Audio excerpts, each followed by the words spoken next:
Welcome in, ladies and gentlemen, to another edition of Conejo Oaks Baseball. The losing streak still alive. It's up to 8 in a row now. Oaks trying to turn it around against the San Luis Obispo Blues, finishing off a 2-game series here. We've seen a lot of heartbreak over this past week or so, but today could be the day. Lineup today for the Oaks: Mac Moyer leading off in center field, Brady Francisco behind the plate, Brendan Durfee batting third, hitting first, Jack Costello, the cleanup man, Eli Paton DHing today, batting fifth, Zach Daudet at short, Chris Wright in right field, Drew Smith in left field, and Zach Schwartzberg playing second.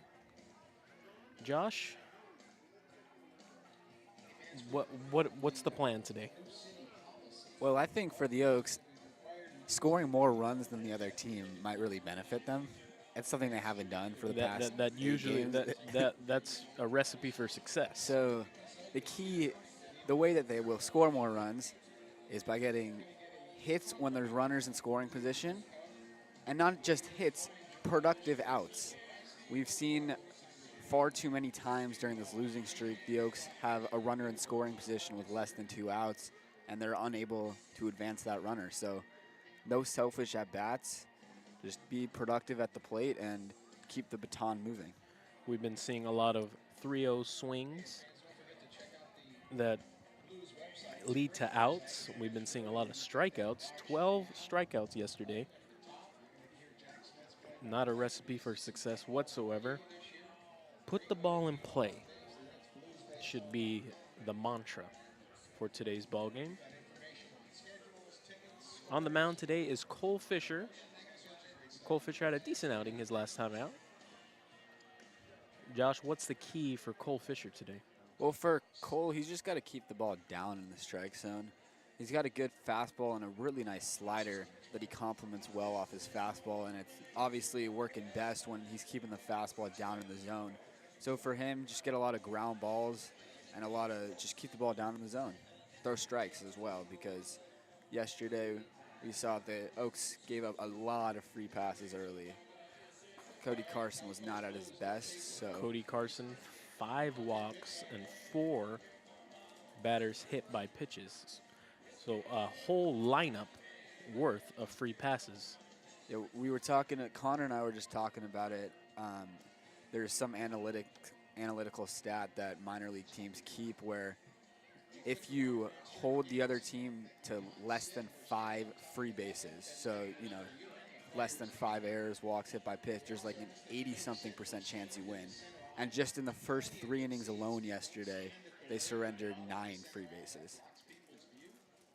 10. More, because there was 2 errors. Yeah. The umpires are meeting at home plate. Game is about to get going. We'll step away, and we'll be back for the first pitch.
National anthem has been sung.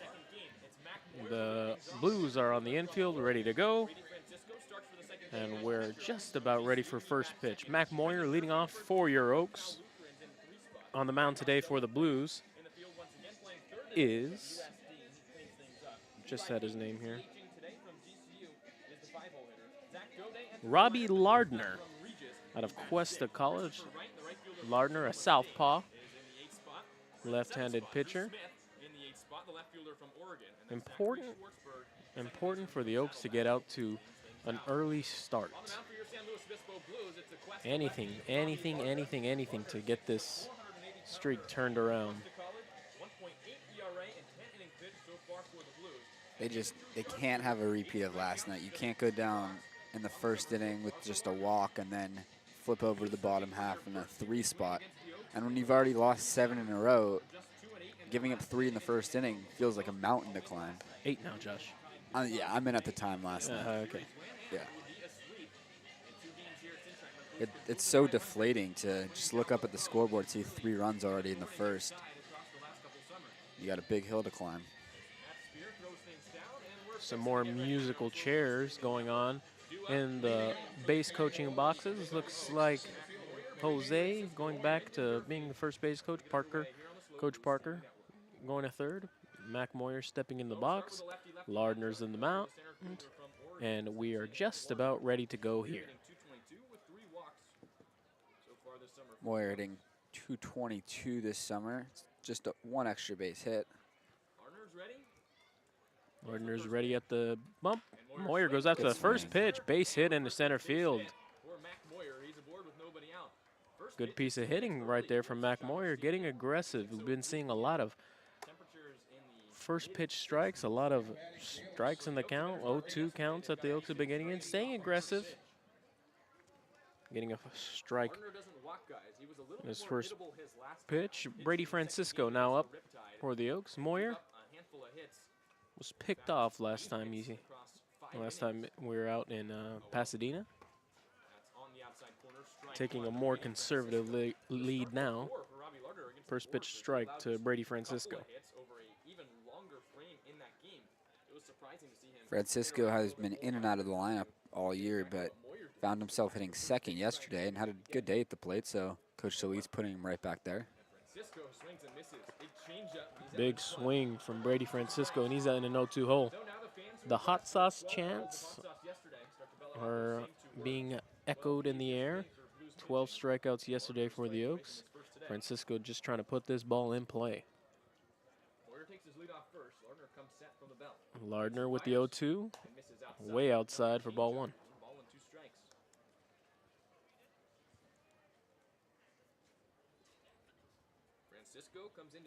Fans still trickling into their seats. Still a pretty good crowd. Same as last night. Lardner's 1-2. Swung on and missed. First strikeout of the day for Robbie Lardner. And it'll be Brendan Durfee with 1 man on and 1 man out. We see Francisco stopping before he gets to the dugout, letting Jack Costello everything he saw. It was a changeup, I believe, that strikeout pitch. First pitch to Brendan Durfee on the outside corner for strike 1. Durfee normally a catcher. We saw him in that series in Thousand Oaks start the first game behind the plate, and he was really something. As the losing streak has continued, Brendan Durfee's actually gotten hot, and he's now the Oaks leading hitter as far as batting average goes at .360.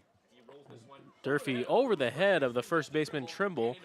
Moyer will go first to third, and it's runner on the corners in the first inning for the Oaks. High chopper there. High chopper there from Durfee. Gets over the head of Trimble.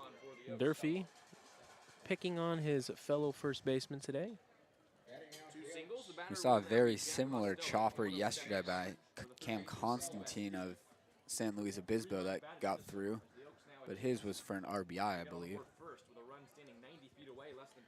RBI opportunity for Jack Costello. play here or a big strikeout spot. Moyer dancing at third. First pitch Costello rolls it on the ground into the hole at Moving short. to his left is the shortstop, Good Hardy. play by Theo Hardy. Out there, but a run comes in to score. A run does score. RBI fielder's choice from Costello. A run does score, and that's all that matters. RBI ground out for Jack Costello, fielder's choice. Hardy making a really good play, but if Brendan Durfee was a little bit faster, he might have gotten in there. Also didn't look like Durfee was aware that the throw was even coming into second base, so he went in there standing up. 2-out opportunity for Eli Paton. Paton shows bunt. Lardner gets there pretty quickly, settles and throws it off the bag, pulls the first baseman Trimble. So that'll go as an error, and Costello advances to third on the throw. First and third with 2 outs as Lardner commits the throwing error. Surprised to see Eli Paton put that bunt down.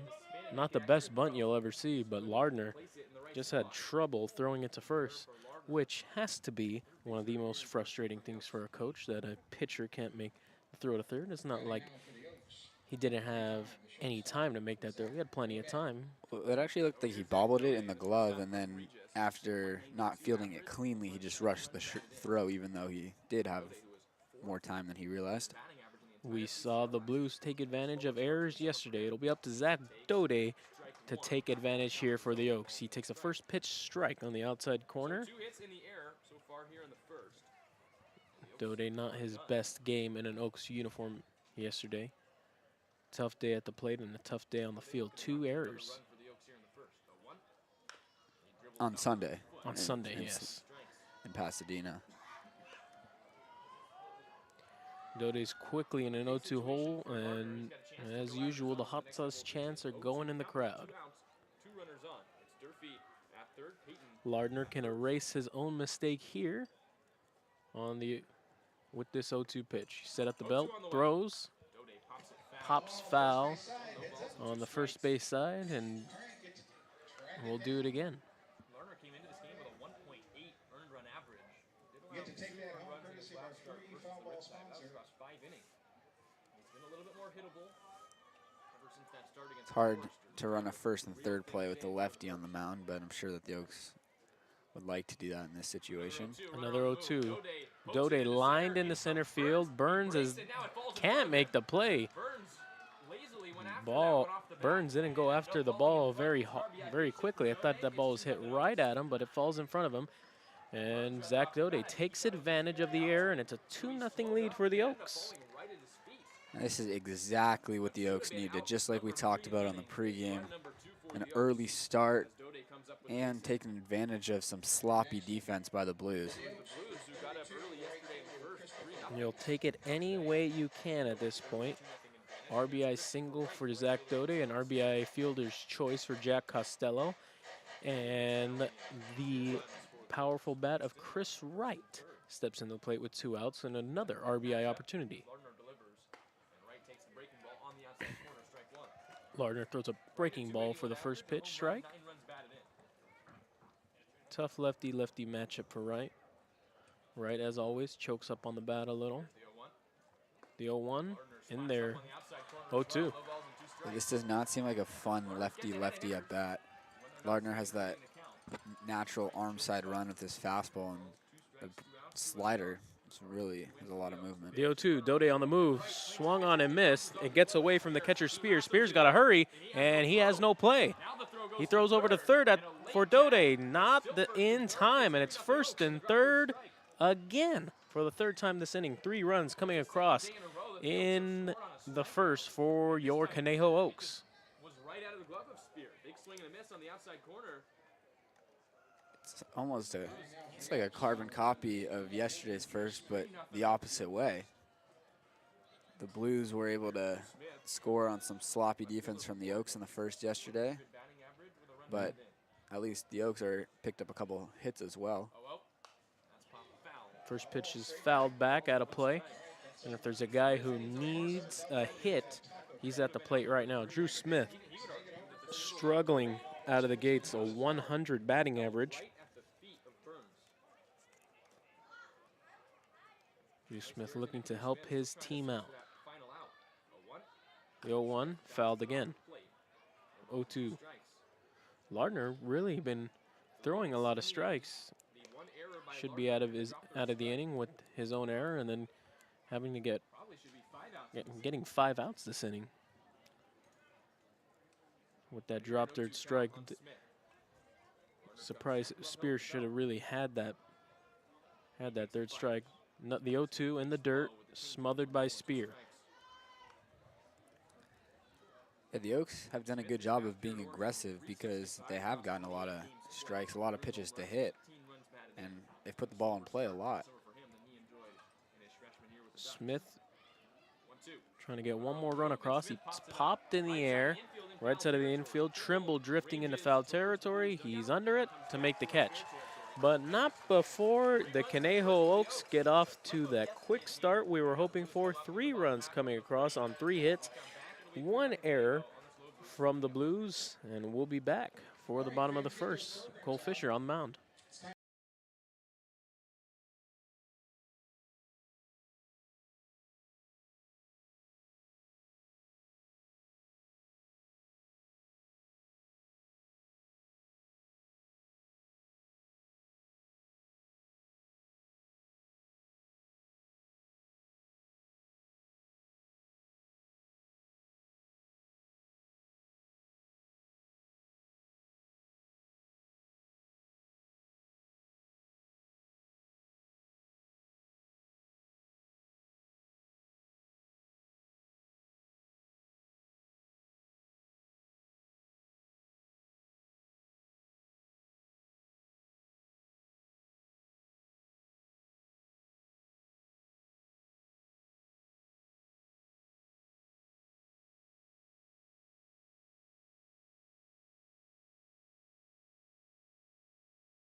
Here we go.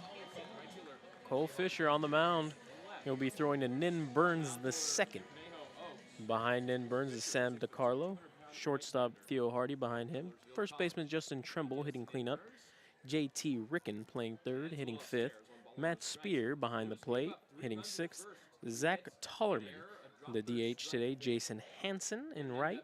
And Gio Blanchette in left. First pitch from Fisher was a little bit up for ball 1. The 1-0 rolled over to third. It gets past the third baseman, Jack Costello.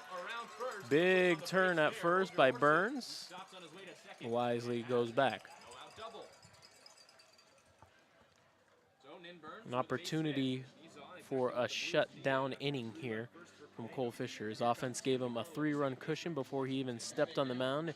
It's up to him to take advantage of that. Need a shutdown inning if you're Cole Fisher. On the backs of an 8-game losing streak, putting up 3 in the first is massive, but it's only massive if this Blues stay off the board.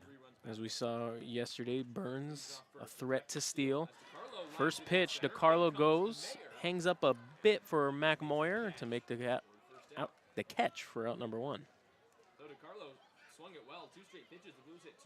Yesterday it took until his 4th plate appearance to register an at-bat for Nin Burns II after walking and being hit a couple times, but today he picks up the single in his first plate appearance.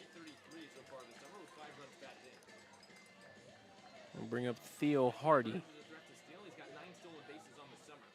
Theo Hardy bats right, Bats left, throws right. Another first pitch swing from the Blues, and it gets out of play for strike number one.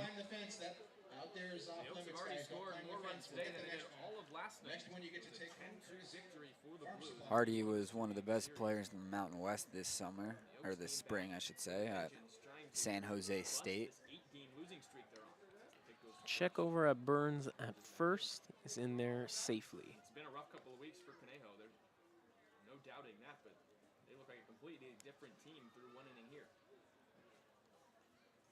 Big lead at first from Burns. Looks ready to run. He's twitching a bit. Another check over. Doesn't slide back, and just gets in there. That was closer than Burns was expecting. Definitely going to be too close to comfort for Dean Trainer, the head coach of the SLO Blues. Trainer, as we learned, was the coach of Chinese Taipei in the World Baseball Classic. As Hardy goes after another one and fouls it off, he's in an 0-2 hole. Showed up his first week with the Blues. He was CCL South Hitter of the Week. He's come back down to earth a little bit more. His 500 batting average has dropped to just 333. But he's still swinging a good bat, trying to get back. Fisher ahead of the count 0-2, looking for a sign he likes. Checks over at Burn at first. The 0-2 pitch coming to Hardy. Backdoor breaking ball just stays outside. Obviously not the 0-2 pitch that you're looking for Fisher, as it was a ball out of the hand. He's looking to back foot that pitch if he throws it again. The 1-2.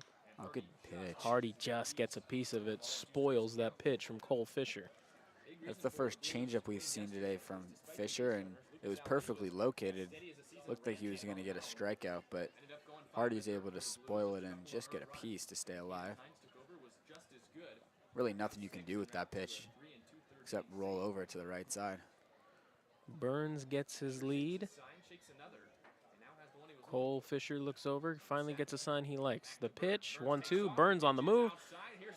The pitch is outside. The throw is up the line from Francisco, goes off the glove of Zach Daudet, but Burns not able to advance on that.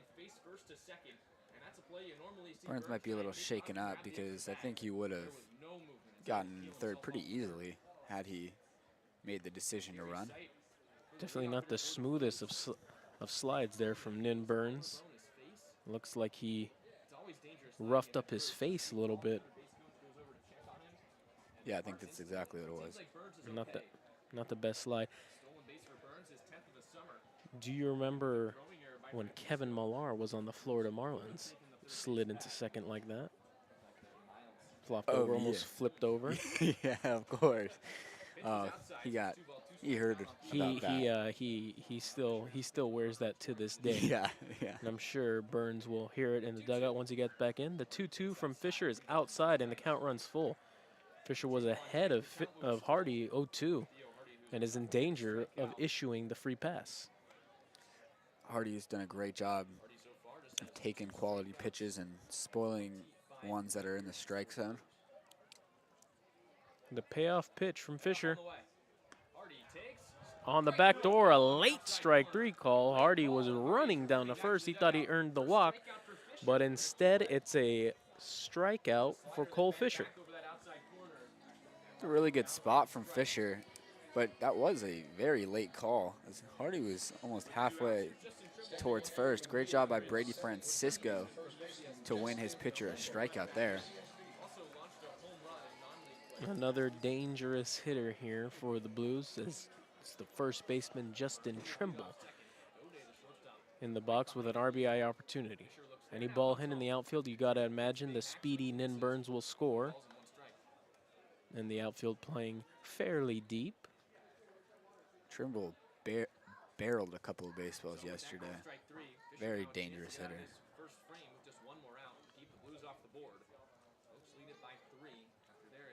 Cole Fisher needs to make one more pitch to get out of this inning. He's ahead of the count 0-2. Been seeing that a lot so far today. A lot of 0-2 counts. These pitchers really working hard, working quickly. 2 walks and a 3-0 count, and eventually he hit Theo Hardy in that 3-ball count. It took him until his 12th pitch to throw his Cole Fisher filling up the zone a lot more. He's been ahead of nearly Cole Fisher looking for a sign he likes. as the sign he wants 0-2. He gets one. The 0-2 pitch to Justin Trimble. Broadway. And Trimble Slap the other way. Nice play by Jack Costello. Throws across the diamond, and that'll retire the side. Cole Fisher, after the leadoff single by Nin Burns, gets the shutdown inning he's looking for. Oaks heading to the top of the second, ahead 3-0.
Moyer and Brady Francisco here. Top of the second, Lardner still out there for the Blues. Zach Schwartzberg, the 9-hole hitter today, leading off the inning for the Oaks. Oaks nearly batting around in the first, sending up 8 batters to the plate. Schwartzberg goes after the first pitch, which we've been seeing a lot today, and he fouls it back. Yeah, we've seen that a lot from both teams swinging at the first pitch. Both pitchers have been throwing a lot of strikes, so why not? Schwartzberg rolls one over to the shortstop Hardy. Strong throw across the diamond.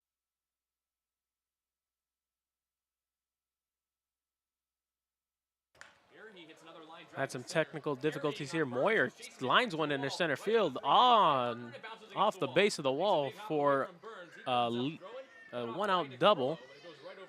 Moyer really putting a jolt into that one.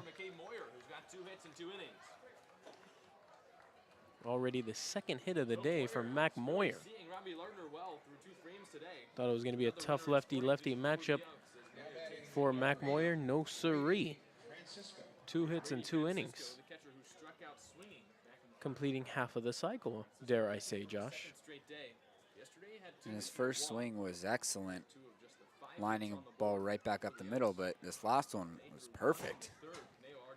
Brady Francisco, the catcher today, struck out his last time up. Took the first pitch ball. Moyer getting a decent-sized lead at second base. Sam DiCarlo holding Moyer. The 1-0 from Robbie Lardner. Poked foul. 1-1.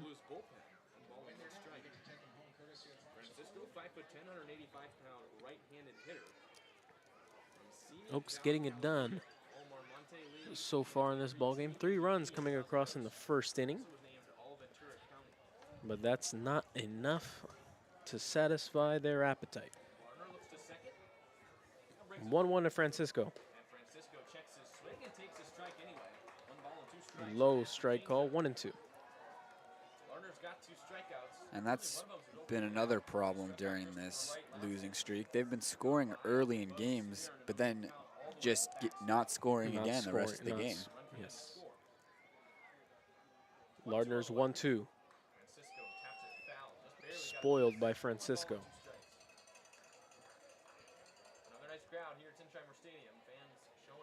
Brendan Durfee on deck. celebrating Western Wednesday. Moyer. Price tickets. Moyer on second. Trying to score for the second time today. Set glove held at the belt of his gray uniform. Lardner's 1-2 pitch. He strides and shoots. In the dirt. It's a little low. 2-2. 2 balls and 2 strikes. And that was rule What? 3. Really late call. Wait, what? He called that a strike? Strikeout for Lardner, and it pulled deep. Wait. That was very odd there. The umpire didn't even make a. Strikeout call that late. I don't. I'm perplexed here because the umpire almost didn't even call it a strike. Awfully late. Wait, what? Second time today we've seen the umpire make a very late strike call, but that one takes the cake. Brendan Durfee trying to drive in Moyer. Either way, it was a perfect pitch from Lardner. The changeup down, but it was a chase pitch. It was a good take, and I was very surprised to find out that it was called strike 3. The 1-0 to Durfee. Strike 1 on the outside. Outside corner, 1-1. Durfee's from Cal Lutheran. Lardner trying to take advantage of that favorable call. Tied for the best on-base percentage. Blues infield playing Durfee to pull. Hardy shaded up the. And Lardner thought he had a strikeout. I was reading him. He started running Entire back to the Blues defense started running back to the dugout expecting here on Western. a called third strike, but the umpire says he held up. Obviously, we don't have the angle on that. Great leave, though, by Durf. First baseman trying to come through. 2 balls, 2 strikes, 2 out. Second is Mac Moyer, who doubled. 3-0 Oaks. Durfee trying to make it 4-0. Home. And Durfee pops it It's up. popped up into center field and actually driven into center field. Burns drifting back, and he On his horse, and he makes the catch. makes the catch a couple of steps in front of the warning track. Ball is flying tonight. For Conejo. Blues are coming back up for the second time. Lardner gets the scoreless frame in the second, but the Oaks still have that 3-run lead. See if you have number 2.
We are ready for the bottom of the second.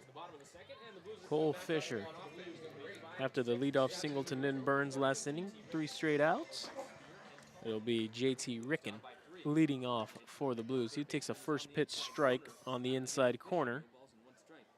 Blues trail by 3. They had a hit in first. Eventually stranded Nin Burns at second. After he stole a bag to get there. Fisher, ready, Ricken chops it. slow chopper, Costello charging in, makes the strong throw, and a good stretch by Brendan Durfee Nice play to record the by first out. Costello, and a nice stretch by Durfee to get Ricken out. And there's one away here in the second. 2 straight batters grounding out to Costello. Both tough plays. Costello ended the first inning on that nice backhand, making the strong throw across the diamond. And right there, slow chopper by Ricken, making the out. Matt Spear now up for the Blues. Stroke ever since. 1 ball and no strikes. It's got to be great for a pitcher when you see your defense has your back like that, making a couple of tough plays, especially with the defensive struggles the Oaks have had lately. Spear comes up empty on that one, 1-1. Very similar to Sam DiCarlo, the second hitter for the Blues today, who hit 2 homers And after the past couple games, some sloppy defense from the Oaks. Good start on the diamond. 2 good plays already from Jack Costello. Fisher's 1-2. Still You waiting? always have to wait. Always have to wait with this umpire. Was waiting for him to ring up Spear there. Pitch looked good there. 2-2 from Fisher.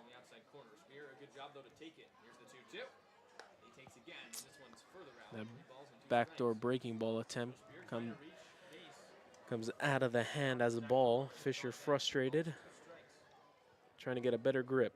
Full count. Lined up the middle, Daudet, soft hands, makes the throw, easy play there for out number 2.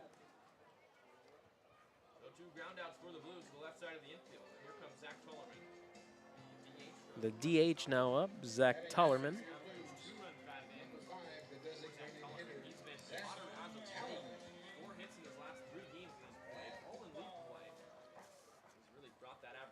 Tollerman undecided on where he's gonna be playing baseball his next year. Fisher ahead, 0-2. Don't blink, you might miss Cole Fisher's next pitch. He's working really fast here. The 0-2, swung on and missed. 2 scoreless frames from Cole Fisher, and he looks like he's in the groove. Oaks leading 3-0.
New pitcher on the mound for the Blues. Tough outing for Robbie Lardner.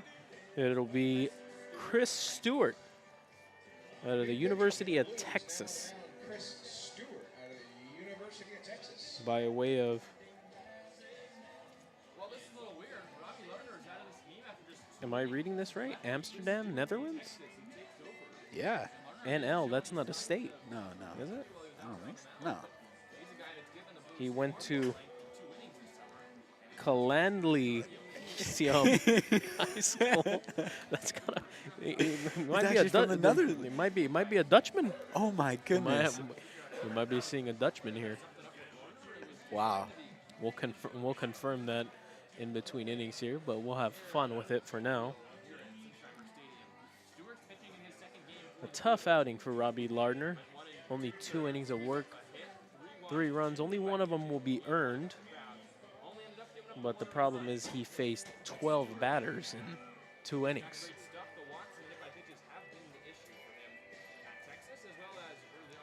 which is not good. Jack Costello playing some very good third base so far in the first couple innings. Batting number 14. Leading off here in the third.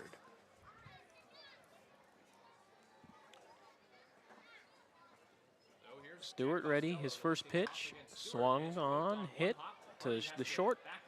Hardy, easy play. Got Costello with plenty of time. One pitch, one out. For the new pitcher, Chris Stewart. Oh, it's hit pretty hard off the bat of Costello. We've seen him barrel up a few balls lately that just have been right at guys. Hardy didn't have to do much there. That ball bounced up right into his breadbasket. First pitch to Eli Paton on the outside corner for strike one. Stewart working the fastball and a breaking ball. That strikeout stuff, 18 Ks in those 15 innings for the Longhorns this past year. Texas lefty in The 0-1 from Stewart. breaking ball, and it's outside. Just a bit outside. Stewart from the Netherlands out in Amsterdam.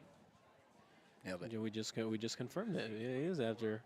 He's a Dutchman. College, then went to Texas. Now he's back in the portal trying to find another school.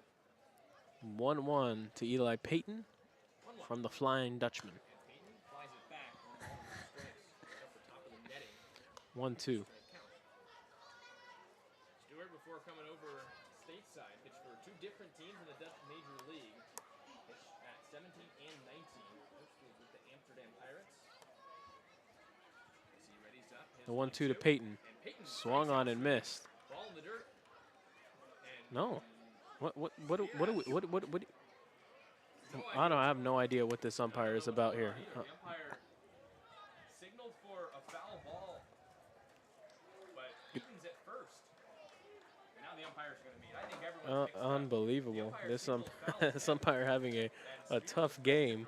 So If you're gonna call it a foul ball, it's an easy put both hands up in the air to signal a foul ball. I don't know what he was doing there. to me, exactly. It looked like he was signaling for a drop third strike. but Exactly. That's what he was then what- signaling. He didn't. I don't think he signaled foul ball. He just put the run safe. Oh like, my goodness, that's pretty ridiculous there. Eli Paton gets the free base after the catcher was looking at him, and he was telling him the ball was the wide. catcher's spear looked like he was ready to throw, and then he's looking at the umpire. The umpire is distracting him. He was telling him the ball was still in play with his arm. To be a base runner in this game, And that's Dean Trainer's out to some of the more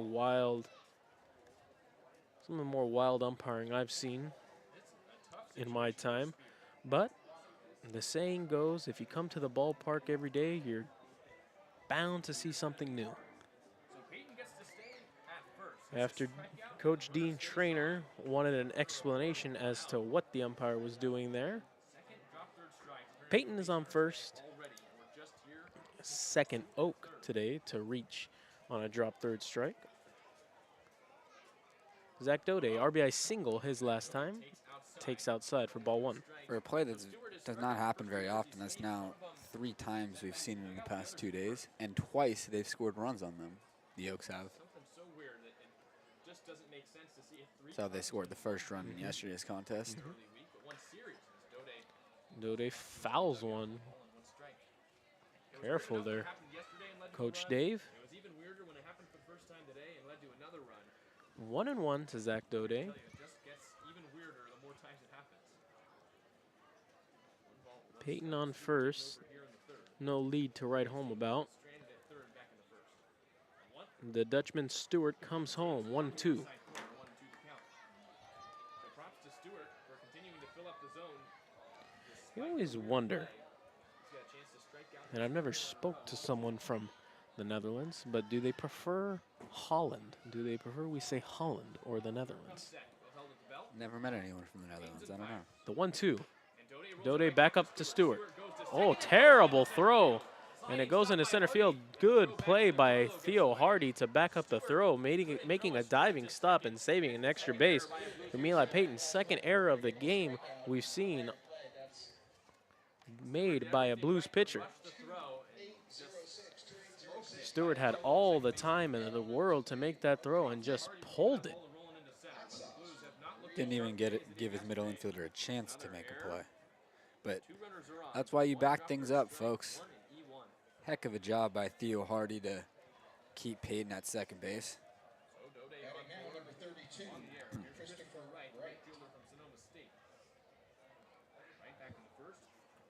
Struck out, and he was the one that We bring up Chris Wright. Chris Wright reached first on a drop third strike his last time up. Takes the first pitch ball high. And just back to the Netherlands, Josh. The country is called the Netherlands. The people from the country call it Holland. But they're Dutch. Yes. Stewart, a wild pitch over the head of Chris Wright, and both runners will advance. And there goes Theo Hardy saving a run for the Blues by backing up that throw. Wild pitch would have scored a run, but the Oaks now 90 feet away from scoring. Stewart's outing starting to unravel here. It's mostly been the fault of himself. Steps off the mound and resets. Chris Wright in the ideal situation if you're a hitter. 2 runners in scoring position, you're ahead of the count 2-0, looking to drive a ball into the outfield to get a run home. The pitch, 3-0. And we mentioned earlier, been seeing a lot of 3-0 swings lately. It's just my preference, but I wouldn't want anyone swinging 3-0 unless the game is far out of reach. The 3-0 pitch, Wright taking all the way and takes ball 4. The Blues infield was in for Chris Wright. I'm sure the middle infield will retreat back to double play depth. It looks like the corner infielders, JT Ricken and Justin Trimble, are going to stay in on the grass. These are the situations we talked about pregame for the Oaks, where you can't be selfish up there. Just take what the pitch gives you and be productive. Another ball from Chris Stewart. Nowhere to put Drew Smith. 5 straight balls thrown by the Dutch international. And make it 6. No action going on in the Blues bullpen. Stewart does not look very comfortable on the mound right now, and how could you be? Bases loaded in your first inning of work. The 2-0. Another ball. In danger of 2 4-pitch walks. Control issues that bit Cody Carson yesterday. 10 straight balls to open up his outing. 3 balls, no strikes to Drew Smith, taking all the way. But I'm sure Smith will take that. He's in a hitter's count now. Stewart's got to come with a pitch similar to that. 3-1, bases loaded. Oaks ahead, 3-0. Smith into the hole. Hardy, backhanded play, goes to second for 1, not in time, and it's a RBI ground out for Drew Smith. Another run for the Oaks, 4-0. Tell you what, Sammy, Theo Hardy is very fun to watch out there at shortstop. He's already made some stellar plays today, and the backup of second base can't be talked about enough. Really saving this team from a very big inning. Stewart, of course, you don't want to come out of the pen and give up a run, but when the bases are loaded and only one run comes across, you feel like you get out of there pretty cheap. Has a chance to limit the damage to 1. It'll be up to Zach Schwartzberg to try to. Drew Smith is on the moves. Hardy ranging over, makes it look easy. Really good defensive display from Theo Hardy. That inning could have been a lot bigger if it wasn't for him. 4-0 Oaks heading into the bottom of the 3rd.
Bottom of the third, Jason Hansen leading off for the Blues. Takes a first pitch strike from Cole Fisher.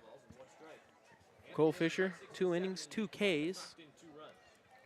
Only 1 hit allowed. That was the leadoff man, Nin Burns. Breaking ball outside for ball 1. Fisher was feeling it in that second inning, firing pitch after pitch and firing strikes in there. Ended the inning with a strikeout, and he's dialed in. 2-1 now to Hansen. Fisher comes home. Good pitch. Breaking ball in there. 2-2. We want to thank all of you for watching wherever you are. All over the country, all over the world. Been told we have a viewer in Mexico. 3-2 now to Hansen. We also like to thank our sponsors. ABDG Amateur Baseball Development Group. As Fisher comes home with a 3-2 pitch, swung on and missed. Another strikeout for Cole Fisher. Brady Francisco throws over to Brendan Durfee to complete the strikeout for out number 1. Amateur Baseball Development Group was founded by Mike Sosha, Randy Riley, Kevin Muno, and Amy Ashford. We couldn't do any of this without their support, nor without the support of the official hat sponsor of the California Collegiate League and the Conejo Oaks, Richardson Sports, providing us with our hats. Sell hats at home. Fisher comes home. First pitch is high to Gio Blanchette. Ever since coming back from injury, Blanchette has seen the ball very well throughout league play. He's got at least 1 hit in each game he started in. The 1-0, lined into center field, base hit. Second hit of the ball game for the Oaks. Blanchette makes a nice turn around first.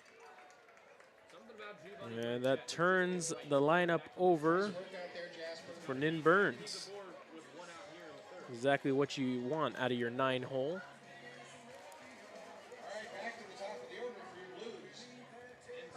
Nin Burns led off the game with the base hit for the Blues.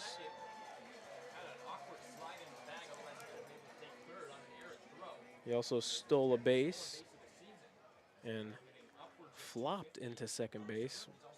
Roughed up his face, his chest, we're not sure. First pitch from Fisher, blocked in the dirt by Brady Francisco. And obviously, if you're Fisher in this situation, normally you're looking for a double play ball, but Burns is definitely a tough double play candidate. He's got a lot of wheels in that box. You'd have to hit one on a frozen rope, you'd imagine. And he pops one up. Out of play. 1-1 to Nin Burns the second.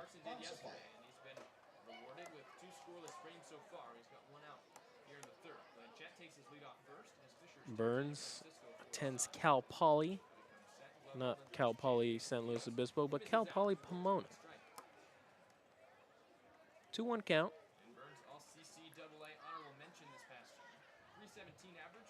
And it looks like the Blues do have somebody warming up in the bullpen, so it could have been just the 1 inning for Stewart, who obviously did not have it. 2-1 from Fisher. Foul ball, same spot. 2-2 count now. PA guy said that foul ball went into the bathroom.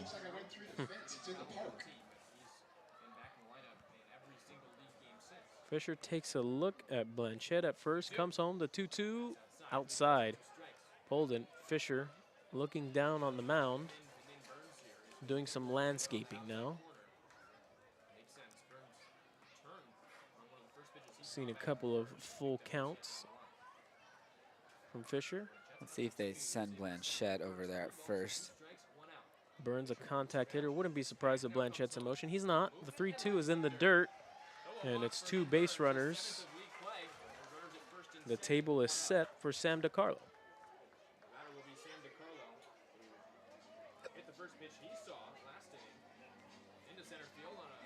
DiCarlo went after the first pitch, lined it into center field. It was caught by Moyer. Ball was sharply hit. Hung up just enough for Moyer to make the play. He's got an RBI opportunity, trying to get the Blues on the scoreboard. Double play set up. Fisher comes home, first pitch, in there. Cole's looking for a ground ball in this situation. Get himself out of the inning on one pitch. 45 hits and 49 starts for the middle infielder. The 0-1 to DeCarlo. Carlo takes away outside. Outside, 1-1. Carlo ended up at the end of the season Seeing of any freshman for Washington and was a rewarded bit with of some command issues here this inning 2 home runs and for 1 Cole double Fisher. for Oral Roberts, who ended up going to Wondering if he's just running out of gas. against the best. Only went 3 innings his last time out. And DeCarlo takes the breaking ball, strike Takes a 2 ball. breaking ball for strike 2. Cole Fisher broke off a perfect one on that outside corner. Second baseman Zach Schwartzberg applauding that last pitch from Cole Fisher. Blues trail it Throw that same one. bottom of the third. Josh lobbying for the same pitch. Fisher looks to second. Cole Fisher takes a look at Blanchett at second, comes home. It's a breaking ball off the inside Tried to corner. throw that same pitch, but not the same location. Carlo did have a propensity to strike Pulled out. that one a little bit. 44 2-2 now. games to his 45 hits. Did walk 30 times in those 49 games. Fisher Fisher shakes, doesn't want that one. shakes one, Finds the one he does. nods on another. The 2-2. Yeah. Swung on and missed. Nice pitch from Fisher. It's Another his fourth strikeout strike, 2 outs here in the third. for Cole Fisher, his 4th of the day. And it'll bring up Theo Hardy, the smooth shortstop. Theo Hardy. Josh mentioned it. It's very fun to see him play that number 6 position in the book. Last year, nearly every CCL team had a shortstop that was worth watching. First pitch to Hardy. First pitch to Hardy is on the outside corner. Hardy, last time up, was rung up on a 3-2 pitch that he went halfway down to first. Thought he drew a walk, but it was a late strike 3 call by the umpire. His first of 2 so far today. The 0-1 from Fisher. Check swing, no appeal. No, there is a late appeal. And we've mentioned this a few times this summer, but it's very hard for the base umpire coming into the middle, having to make a check swing call.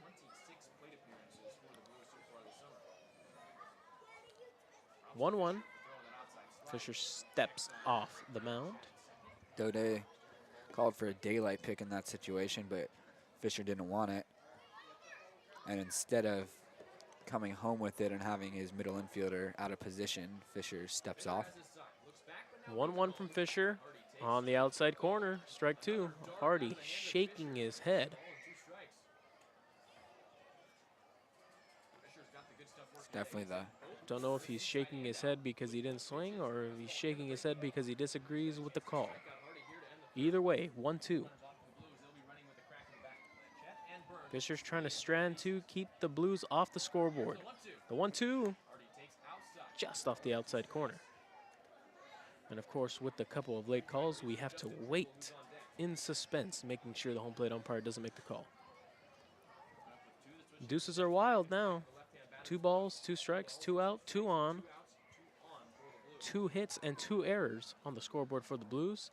The pitch from Fisher. Yep. Again, we're waiting all day for the umpire to make the call. That one, the Oaks infield thought it was strike 3. Hardy I thought it was strike 3. So did Hardy Hardy. thought it was strike 3. The only one who didn't think it was strike 3 was the umpire, and his opinion is the only one that matters. The count is full. Both runners will be off on the pitch. The pitch in the dirt to load the bases for Justin Trimble. Second free pass issued this inning by Cole Fisher. And Justin Trimble is the tying run. And not the guy you want to see up there as the tying run if you're the Oaks. We have seen a grand slam this summer. That was from Chris Wright. Seems like a century ago. Fisher stares in at the first baseman from UCSB. From the stretch, he Fisher shifts can to the still side. get out of the inning Deals. without allowing a run. The first pitch is a strike to Trimble. Trimble launched a home run in game 1 against the Crabs. It was an 8th-inning 3-run blast. They cut the game to 1 run. Blues would end up going on to lose that game and the series. Blanchett on third, Burns at second, Hardy at first. Trimble at the plate. The 0-1 in there. Pitches on the outside. Strike 2. Balls and 2 strikes. And you just got to wonder why wasn't that called the last batter. Trimble's played in 29 games. That's all we asked That for. two, is that 2-2, that consistency. 2-2 pitch to Hardy looked like the exact same location as that 0-1 pitch. 0-2 now. Go with the, see if he goes with the high fastball or the back foot breaking ball here, but don't need to throw a strike. Swung on and missed. Cole Fisher gets out of the inning, leaving him loaded. 5th strikeout of the game. Cole Fisher with some attitude coming off the mound. After 3, the Oaks leading 4-0.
We are back for the top of the 4th. Oaks leading 4-0. Some good pitching out of Cole Fisher, some good defense out of Jack Costello, and some timely hits, and taking advantage of what the Blues are giving them. A couple of drop third strikes, a couple of errors. Another new pitcher for the Blues. 3rd pitcher of the day. It's the right-hander A.J. Moreno, the guy out of Cal Poly Pomona,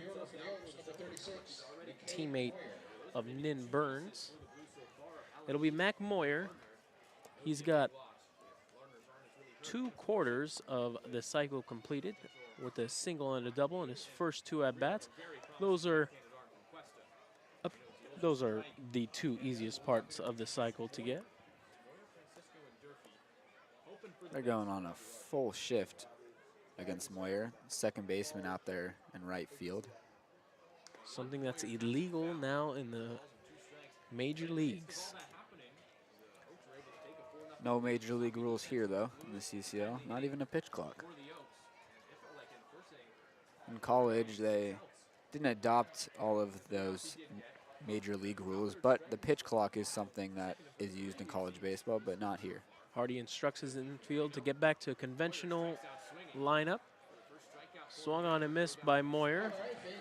Spear completes a strikeout by throwing it to first. I think that's the first time he's completed a strikeout on a drop third strike.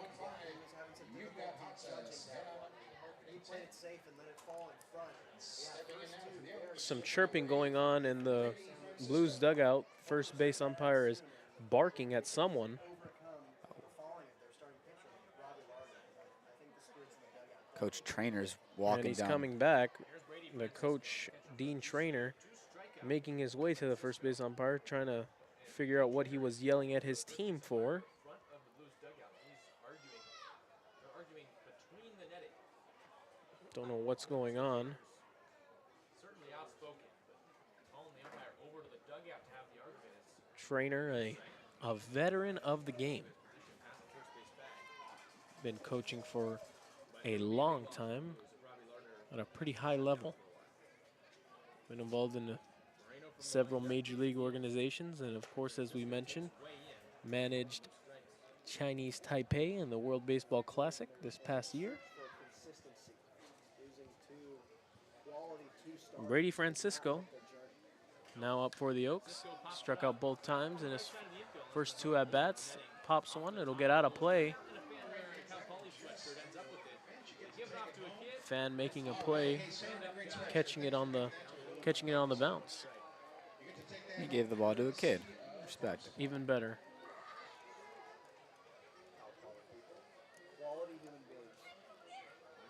One and one to Brady Francisco. Francisco just trying to put one in play now after striking out both times. The pitch, outside.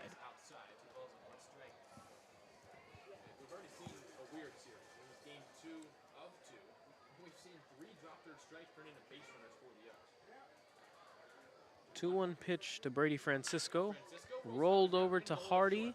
Backhand play, strong throw, and a good pick by Justin Trimble. Just fun to watch. Really is something special out there, Theo Hardy. He's a vacuum with the glove, and he's got a cannon up his arm as well. That is the 5th time of the ball game that the Oaks have hit it to Hardy at short. He should probably stop trying to do that. And a very Whoa. pronounced shift here. Foul ball coming for us. Big shift. 3 infielders on the right of second base. Hardy shaded up, double play depth as if he were a second baseman. The second baseman, DeCarlo, playing shallow right field. Durfee swings and misses and is down in the count 0-2.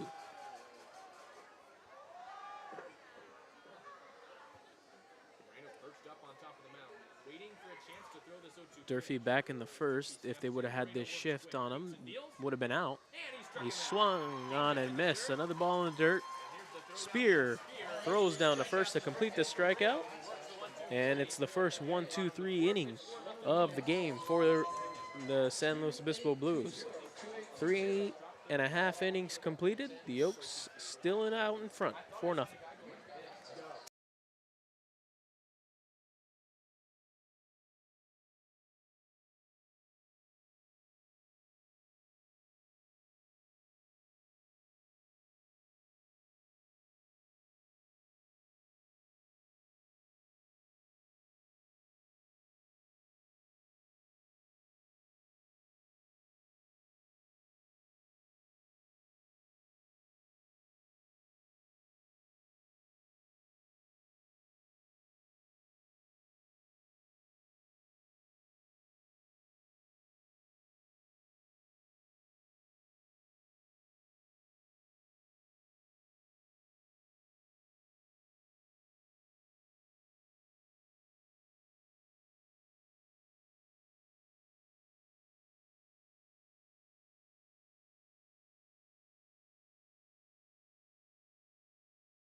Cole Fisher still out there for your Oaks. in for his 4th inning of work. JT Ricken leading off for the Blues, swings and misses after the first pitch. And Fisher's ahead 0-1. We're not sure what the expected innings or pitch limit is for Fisher. Ricken bounces one over the pitcher, Fisher. Schwartzberg coming in and makes the play. Nice play for the Oaks on defense. Nice play from Schwartzberg. We've seen some good defense so far today from the Oaks. Yeah, it's a tough play from Schwartzberg. The ball was hit very soft, but Zach had to get rid of it. So coming across his body, he got rid of it right away, which is usually makes it hard to get something on the throw. But he musters up just enough power to get the out at first. The catcher, Matt Spear, is up, grounded out to Daudet, the shortstop, his first time. The 1-0 fouled back into the netting. And some tough shadows right now as the pitcher, Cole Fisher, is currently in the shadows right now. Very tough for the hitters to pick it up as the ball is in the shadows during his windup and then just pops out late. 2-1. During the College World Series final, they showed an ump cam of a 99-mile-per-hour fastball coming out of the shadows, and it just looked like it was impossible to hit. I absolutely love that camera. Yeah, I don't like it when that they use umpire it for the live shot, but every time No, they on show replays, a replay, on replays, it's beautiful. exactly, yeah, Wonderful. agree for sure. They never use it for the live shot in the MLB, but sometimes in the College World Series. I think they did for the All-Star game last year. Oh, okay. I was at the All-Star game actually, so Oh, yeah, that's right. That's right. 2-2 from Fisher. yeah. Backdoor breaking ball. Yes, sir. Another strikeout for Cole Fisher. 6th strikeout of the day for Cole Fisher. Fisher having a really good outing, looking for a 1-2-3 inning here. You say 5 or 6? He struck out Theo Hardy in the first, struck out Tollerman in the second, Hansen in the third, DeCarlo in the third, Trimble in the third. He actually struck out the side in the third, and then striking out Matt Spear. Yeah, I just didn't hear it. I just wanted to make sure. Yeah, that's good for you, Cole. More than halfway to Jumbo Jacks.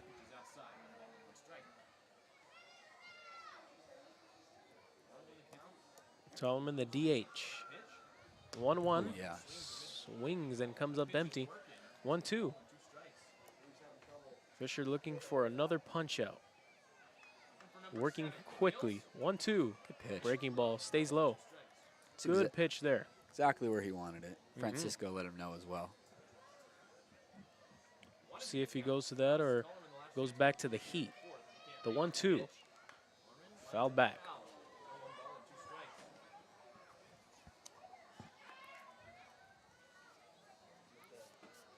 Those control issues we saw in the 3rd inning have gone away here in the 4th. And with how Cole Fisher is looking, he might buy himself another inning of work. Rolled over to Daudet, makes the play, throws across the diamond, and it's a 1-2-3 inning for Cole Fisher. Excellent work out of Cole Fisher. At the end of 4, the Oaks up 4.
We are back. We're at the top of the 5th inning. Jack Costello going to be leading off for the Oaks. Oaks ahead 4-0.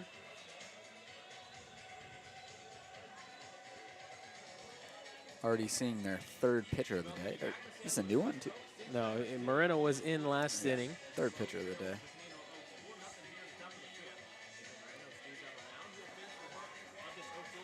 First time in a couple innings the Blues don't make a pitching change to begin the inning.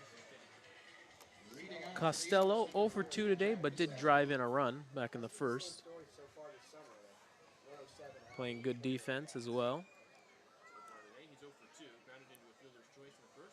Awaiting the first pitch from A.J. Moreno. Comes home, takes a strike. Costello certainly could have had an RBI knock back in the first, but Theo Hardy ranged over to his right and made the play.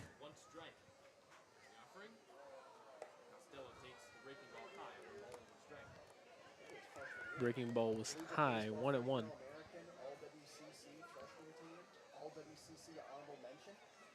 The 1-1 to Costello. Popped up on the infield. The third baseman, Ricken, in foul territory for out number 1.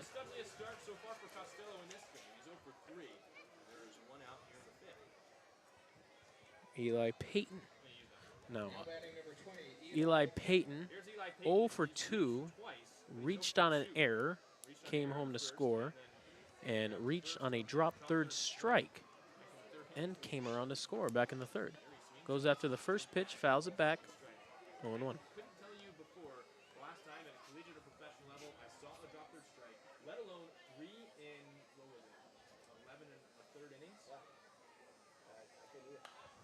Peyton goes after the second pitch as well and fouls it off. All right, guys, that's it. All 3 when you head out there, please be careful. Tell me which cover got their window broken.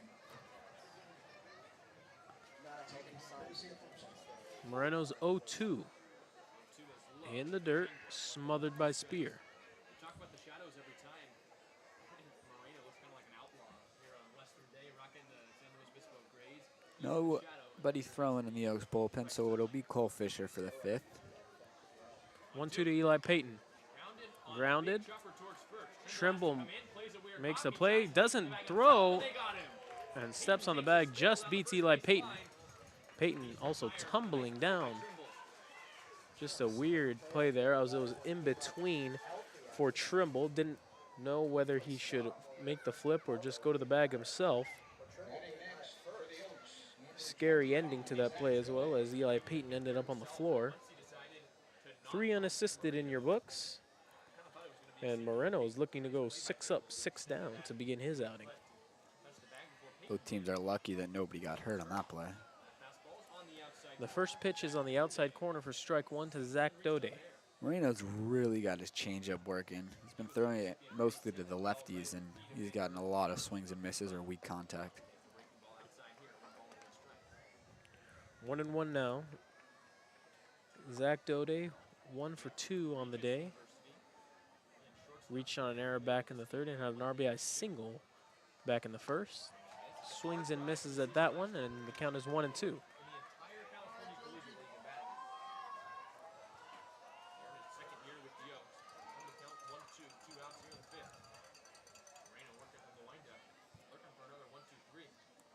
The 1-2 from A.J. Moreno. Taking a while to come home, and Zach Daudet calls time. Very good job by Zach. When you see a pitcher taking that long, usually the batter will call time. He's ready now, the 1-2. Upstairs.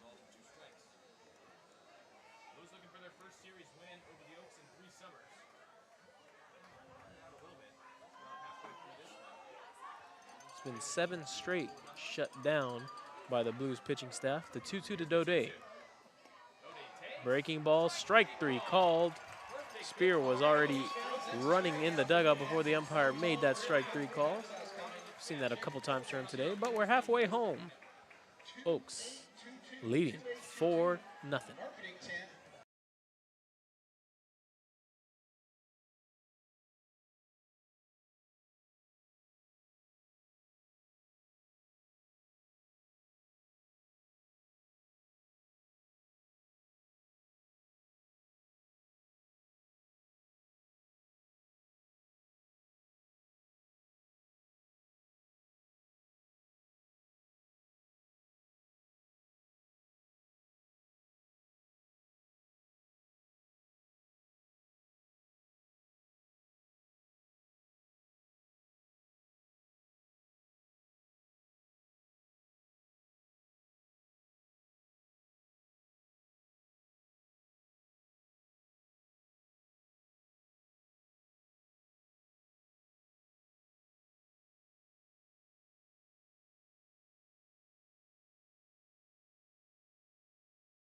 Cole Fisher still out there for the Oaks, looking to complete his 5th inning of work and become the pitcher of record.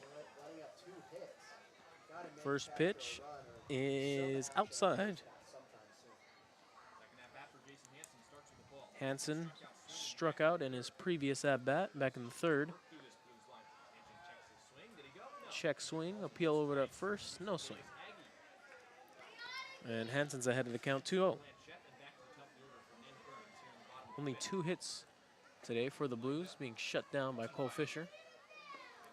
Breaking ball in there.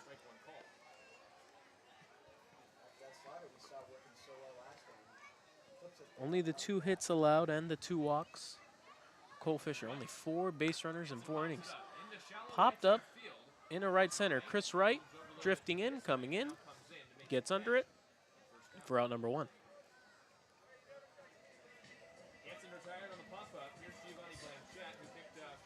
And it'll bring up Giovanni Blanchette, one of the 2 hitters with a hit for the Blues. Got that base hit in the 3rd that provided the only anxious inning from Cole Fisher. He loaded the bases back in the 3rd. Struck out the side as well. Blanchette comes up empty on that first pitch hack. And since he got out of that bases loaded jam, he's just been cruising out there. Spikes that one, 1-1. The 1, 2, 3, 4th, and starts the 5th well as well.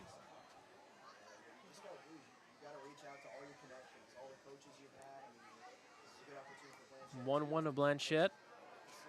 Misses up. Fisher looks at, once again looks at the mound.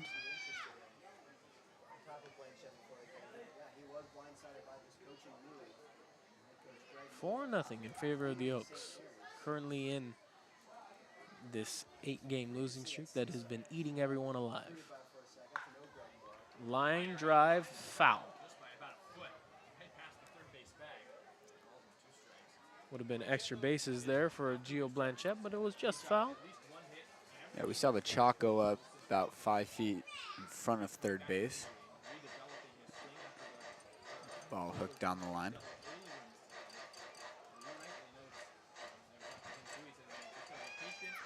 And of course, this 8-game losing streak is eating everyone up from the inside, but the Oaks are halfway home here, and they got a 4-run lead.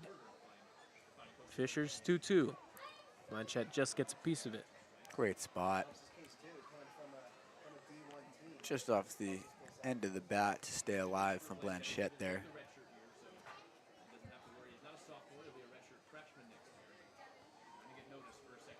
Another 2-2. Swung on a miss. Another drop 3rd strike, which you see the hitter reach. Very, very odd. We saw it once yesterday, 3rd time today. For a play that doesn't happen very often, this is pretty surprising. And you just gotta wonder if it's something around the plate. The dirt wasn't dragged properly because they're taking some really big hops. The lineup turns over for Nin Burns. Burns yet to be retired today by Fisher. 1-for-1 with a walk. He's been on a lot in the past couple of days. And each time he's on, he's very scary out there on the base paths. Burns in an 0-2 hole.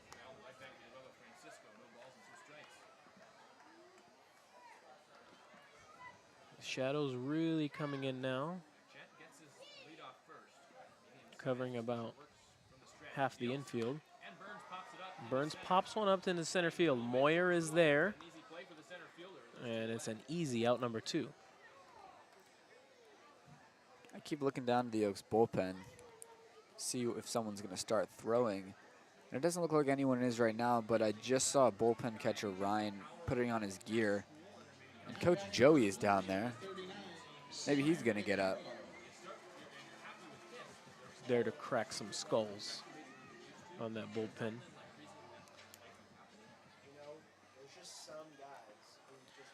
Sam DiCarlo at the plate. He's 0 for 2, struck out his last time back in the third. Quite a bit of players. I was one of them in some ways where I'm just kind of a different player. It's kind of inexplicable. I don't really have a One of 7 strikeout victims one of those things like, oh, it's today for Cole Fisher. a guy who does or does not show up in the summer. But then in the fall, oh my God. Burns was definitely, hey, it's safe to say, he's definitely showed up. I mean, No, I'm not saying Yeah, I'm just saying it in general. hits, he's been hitting a lot, Blues still looking for their first run. but it's the power, the part of his game that he did have it. Blanchette no lead on first. Found this summer. Fisher comes home and it's up the middle for a base hit. Sam DiCarlo picks Just up the a third of the day for the Blues. with 2 outs. And it brings up With time, the dangerous Theo Hardy. I think he'll grow into it as we saw him have. With that, DJ Contreras has begun to loosen up in the Oaks bullpen.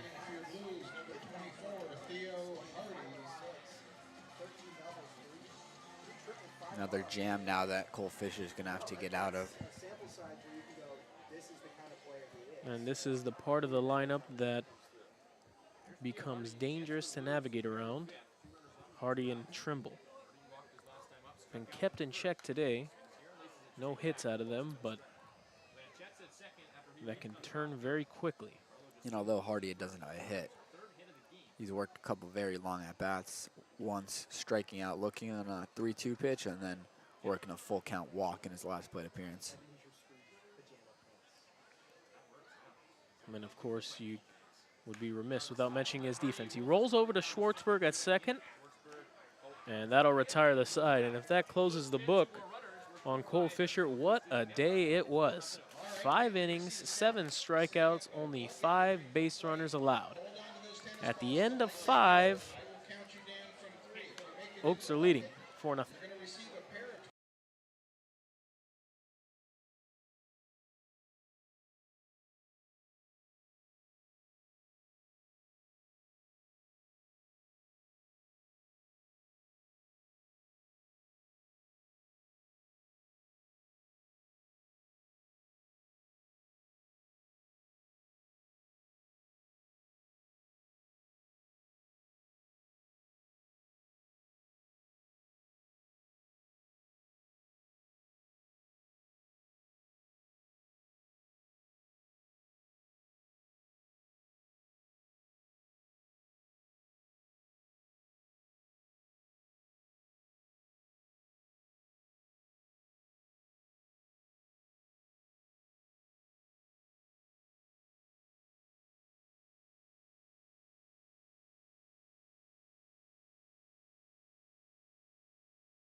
We are back for the top of the 6th inning. The Oaks still ahead 4-0. Would love for the Oaks to get a couple more on the board to really put this game out of reach for the Blues. Chris Wright leading off. Leading off, it's still A.J. Moreno out there. A.J. Moreno, 2 perfect innings out of the pen. We assume that DJ Contreras is going to come in for the 6th. Final line on Fisher could be 5 innings pitched, 3 hits allowed, 2 walks, 0 runs allowed, and 7 punch-outs. The first pitch to Chris Wright is upstairs for ball 1. Just exactly what the Oaks were looking for out of Cole Fisher.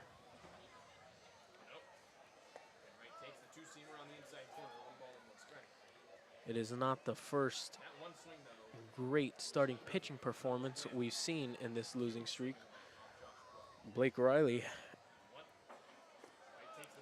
retired 18 straight batters, only allowed 1 unearned run in his last outing against the Arroyo Seco Saints. The Oaks let that game slip out of their hands. Wright pokes it into left field, coming in hard as Blanchette slides and makes the catch. A nice play to lead off the inning for Giovanni Blanchette. Takes a hit away from Chris Wright. The Oaks only have 4 hits on the day, but it's efficient 4 hits, 4 runs to go along. That was a really good swing by Chris Wright there. The changeup from Moreno has been tormenting these lefties since he entered. They haven't been able to touch it, and that one was located perfectly low and away, and Wright just flipped it out to left. Looked like he was going to get himself a knock, but Blanchette had other ideas. That's 7 up, 7 down for A.J. Moreno. Throws a first pitch strike to Drew Smith. And it hasn't been any hard contact either. He's just mowing down this lineup. Mentioned that Drew Smith is struggling mightily, and those struggles continue. Pop up in to center field. Burns is under it, and it's another quick out for A.J. Moreno. Moreno, after the first 2 pitchers of the day for the Blues, really struggled in both of their respective outings, looking to keep the Blues in this game. He's doing a good job of that so far. All 8 batters he has faced have been retired. Zach Schwartzberg trying to be the first Oak to reach against Moreno.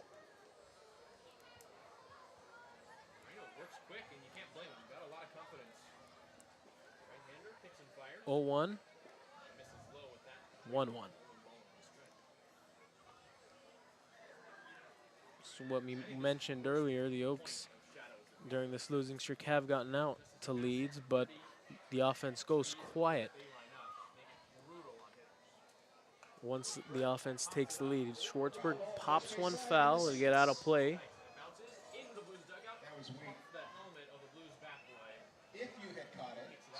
And another run or 2 will just provide so much relief and confidence for this team to get to the rest of the ball game with a win.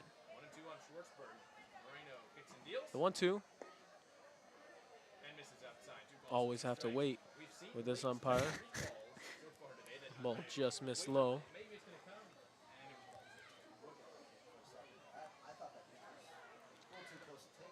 2-2 to Zach Schwartzberg. Nice. Lines it up the middle. It's a weird hop. And Schwartzberg beats it out. From our angle, it looked like that ball was getting into center field pretty easily, but it died once it got past the pitcher's mound. And DiCarlo did a good job of getting to that baseball, and his throw was just beaten out by Zach Schwartzberg. It'll go as an infield single, first guy to reach against A.J. Moreno, and it'll extend the inning for Mac Moyer. The ball was hit off the end of the bat by Zach, which is why it wasn't hit very hard and why it took that soft hop behind the bag.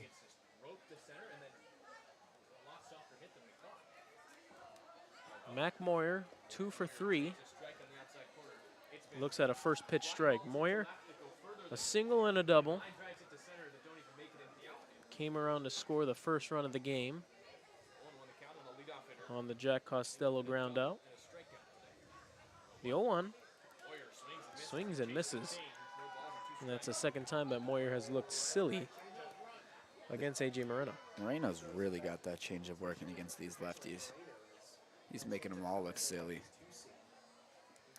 Throwing off hitters the most is that speed differential. 0-2. Looks over at Schwartzberger. The 0-2 pitch to Moyer. Grounded to the first baseman, Trimble, who makes a nice tag on Mac Moyer. It's going to be a tough play there. And the side is retired. At the end of 5.5 innings, the Oaks are ahead of the Blues 4-0. And it's DJ Contreras coming in. We'll be back for of the 6th.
Bottom of the 6th, DJ Contreras, as we mentioned, now on the mound for the Oaks.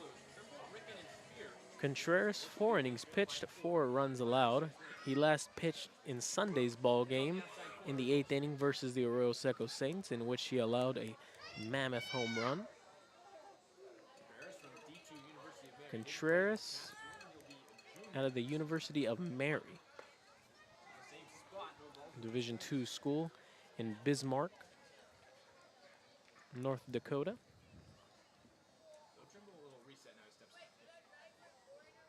Contreras ahead of Trimble 0-2. Trimble rolls over to first. Durfee makes the play. Contreras covering the bag to make the first out. It's a big first out for Contreras, facing the heart of this Blues lineup and one of their best hitters. But he's able to get a weak ground out, and that's got to be a confidence booster as well for him.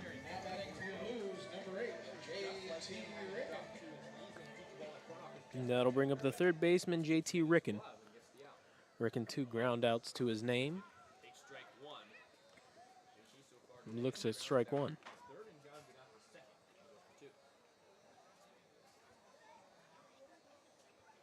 Contreras comes home with no one. Throws it about 55 feet. Bounce well in front of home plate. 1-1. Like a tumbleweed for ball number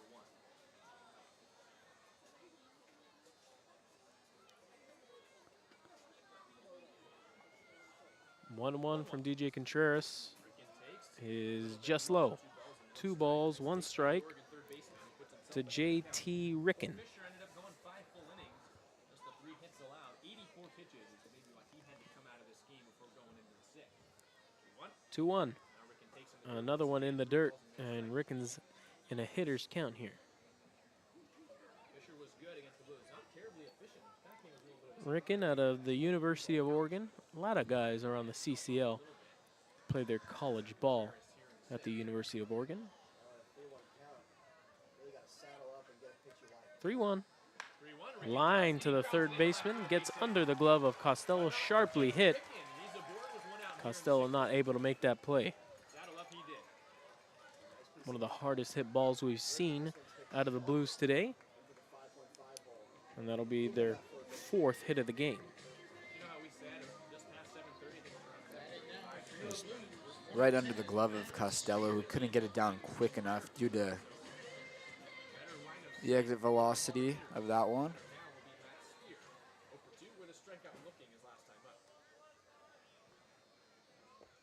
Matt Spear now up. Francisco knocks that ball down. After scoring 10 runs yesterday, the Blues are scoreless here in the 6th. What a difference a day makes. The 1-0 in there. We talked yesterday about really stepping on the neck of the opponent. You got a reeling team coming in here. You have a chance for a sweep, and the Blues come out a little bit flat. Of course, you do have the injury to Lardner, which is tampered. 1-1 count to Spear. Swings and misses. 1-2. But, you know, a team that had lost 8 straight, the Blues, they were hoping for a sweep. And you know, coming into this one with Conejo on such a skid. Contreras trying to keep the Blues off the scoreboard. Takes a look at Ricken, comes home. Another ball in the dirt. Ricken trying to advance. He's thrown out with plenty of time. A great throw by Brady Francisco to cut down JT Ricken for the 2nd out of the inning. Great work by Francisco. You like the aggressiveness from Ricken, seeing downward angle and taking off, but when you're trailing 4-0, you want as many base runners as you can have, so getting thrown out at second base there is not going to make coach trainer happy. It's mistakes like that, too, where Ricken tried to take second on the ball in dirt, hadn't gotten far enough away from Francisco. Ricken picked the worst ball in the dirt to run on, as Francisco really caromed it to a perfect place for him to pick it up and throw. And it will be a walk for Matt Spear. And that makes that runner being thrown out that much more important, because this could be a 2-in on 2 with less than 2 outs situation, but instead it's just a runner on first with 2 away.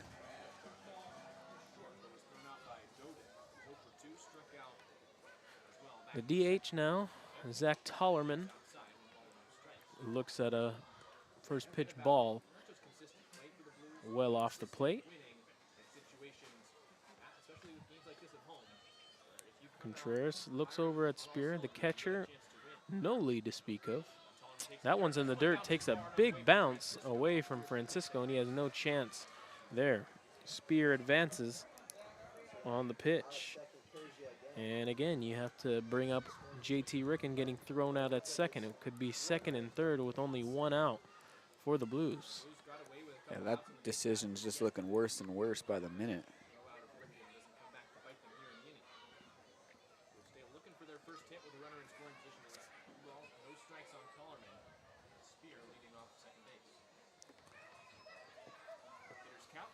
The 2-0 pitch, way outside, ball 3.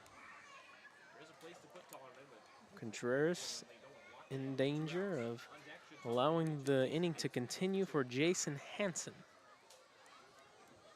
He's behind in the count 3-0. Blues still looking for their first run. No action in the Oaks bullpen yet. The 3-0 pitch. 3-0 swing And Tollerman comes up empty. And it's just something, it's up to your own preference, but me, myself, I'm not a big fan of someone swinging 3-0, certainly not when you're trailing in a 4-run ball game. But Tollerman gets the walk anyway. It was just delayed 1 pitch. Second free pass issued by DJ Contreras in consecutive batters to extend the inning for Jason Hansen. Hansen popped up to Chris Wright in right field his last time up. He struck out in the 3rd. That was against Cole Fisher. Another RBI opportunity for the Blues. Seems like just about every inning they have 2 men on base. Goes out to the first pitch into the hole. Daudet knocks it down, but he doesn't have a play. We've seen Theo Hardy making that play several times today. Daudet unable to do so. We'll wait for the official scoring, and it's going to be ruled an error on Zach Daudet. That's one of those where I thought the third baseman.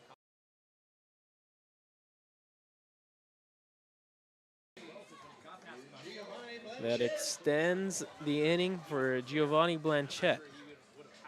Blanchette struck out, reached on a drop 3rd strike. The 3rd batter to do so in today's ball game. The Blues had the bases loaded once before. That was back in the 3rd. And Cole Fisher was able to get Justin Trimble swinging. That ball's between the wickets of Brady Francisco, and the first run of the ball game for the Blues comes across via the DJ Contreras wild pitch. Is that going to be a wild pitch or a pass ball? I think it, did that even bounce? I think it went just directly off the glove of Francisco. Either way, it's a pitch in the dirt that allows a run to come home to score, which prompts a mound visit from pitching coach Scott Radinsky.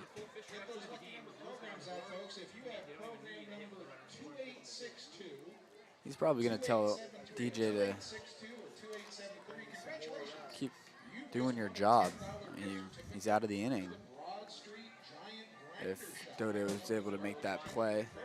Was a tough play for Zach for sure, as he had a range to his backhand, but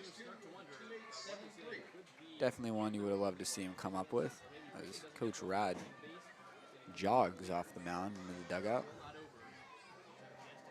Still no action for the Oaks.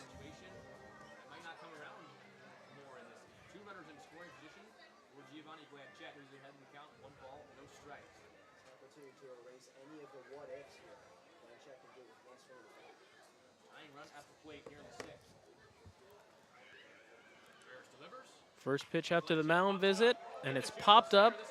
No man's land. No, Zach Daudet able to get there. 1 run comes across, and the mound visit works to perfection. First pitch after results in an out. At the end of 6, we're 2/3 of the way home. The Oaks ahead by 3 by the score of 4-1. We'll be back for the final third of this ballgame.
top of the 7th.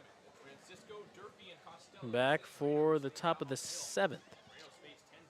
A.J. Moreno still out there for the Blues. 9 out of 10 batters are tired. Make that 10 out of 11. Francisco goes after the first pitch and pops it up to the center fielder, Burns.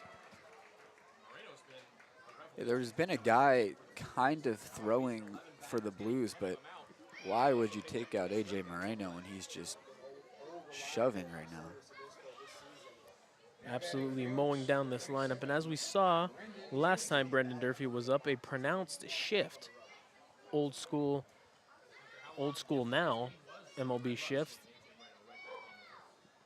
Looks like David Ortiz is up back in about 10 years ago. I guess we've learned that Durfee's the left-handed hitter who gets the overshift. If you didn't see it the last time, the Blues moved Theo Hardy. Durfee fouled off the first pitch. Way out into the outfield. And JT Ricken alone on the left side. Looks at one in the dirt. The Oaks scored 4 runs in the first 3 innings, but then A.J. Moreno came in. Crickets since. Only 1 base runner allowed. Off the end of the bat, Ricken is there, the only man on the left side of the infield, and makes the play. Obviously, we don't have the numbers on this, but I would venture to guess that versus these left-handed hitters of the Oaks, Moreno's probably throwing 60% changeup. It's definitely more than half of his pitches to the lefties are changeups, and it's been working, so why not keep throwing it? The Blues clearly, I mean, they don't have as big an analytics department as major league teams, but Ricken was still placed perfectly there. Might have been luck, but Jack Costello, 0 for 3 today with an RBI. Looks at a first pitch ball. Moreno looking for a 4th scoreless frame. His pitching has saved the Blues from this game getting out of hand. Lowe's 2-8 in its last 10 games against the Oaks. One of those 2 wins came in yesterday's 1-1 is the count to Jack Costello. Moreno ready to go.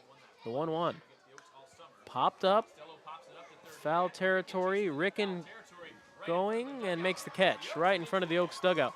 To retire the side, that's 3 out of 4, 1, 2, 3 innings for A.J. Moreno. And once again, his pitching has saved the Blues today.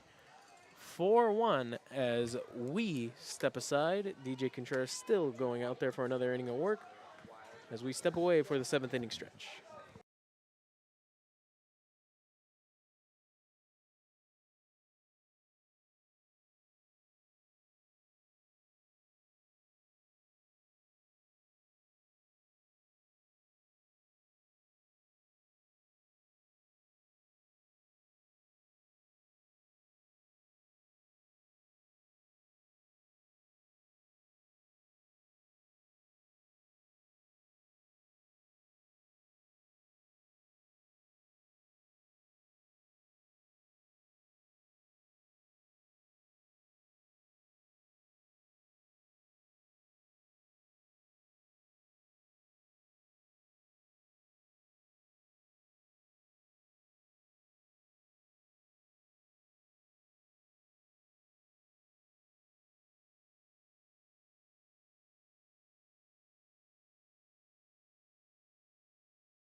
DJ Contreras out there again for his 2nd inning of work.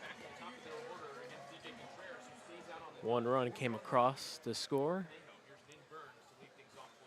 In the last inning, it's an unearned. It'll go down as an unearned run after the error with 2 outs by Zach Daudet. It's Nin Burns, the leadoff man. Burns 1 for 2 today with a walk. as the count's even at 1. Colby Downard is throwing for the Oaks in the bullpen, so if Contreras gets into any trouble here, you'd have to imagine they go to the lefty. Burns fouls one back, 1-2. And you also have to wonder, is Downard going to be deployed for the back-to-back left-handed bats, Theo Hardy and Justin Trimble? Contreras strikes out Burns to lead off the 7th. First strikeout for DJ Contreras. Should Contreras retire DeCarlo, I'd imagine they let him face Hardy, and if Hardy gets on, they'll go to Downard, but I apologize. Hardy is a switch hitter. We haven't seen him face him. just so yeah, he'll face. I'm sure Hardy will be his last hitter then, either way. Yeah, then Downard's going to be going out there for Trimble. Haven't seen Hardy face a left-hander in the games he's played against the Oaks. DeCarlo pops one up in the right field. Wright is there for out number 2. Contreras had a shaky 6th inning. He had a shaky 6th inning, but was able to get out of it with limited damage, looking a lot better in his 2nd inning of work. And sometimes you see that out of pitchers. It takes them a little while to really get going. You can warm up all in the pen you want, but there's no pressure warming up in the bullpen. First pitch to Hardy is just outside for ball 1.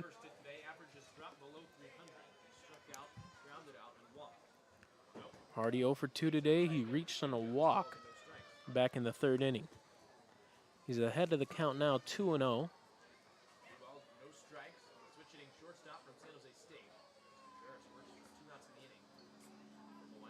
The 2-0 to Theo Hardy, inside. And Contreras in danger of walking his 3rd batter. The 3-0, outside, ball 4. The 4-pitch walk issued by DJ Contreras, and it extends the inning for Justin Trimble. Don't know if Colby Downard is ready out there. I see the Oaks coaching staff looking down there. Brady Francisco also looking in the Oaks dugout, and he's going to go out to talk to DJ Contreras. This is going to be to make sure that Colby Downard is ready, and if he is, I would wager that they're going to bring him in. With a hitter as scary as Trimble, getting the pitcher a better matchup, lefty-lefty, would be big for the Oaks. And then Coach Solis almost came out to the grass, came back in. It looked like he asked Coach Joey, who went down to see if Downard was good, and he said he still needs a couple more pitches. Hopefully that doesn't cost the Oaks. So it'll be Contreras facing Trimble. First pitch is high. Coach Solis is not happy that Downard wasn't ready.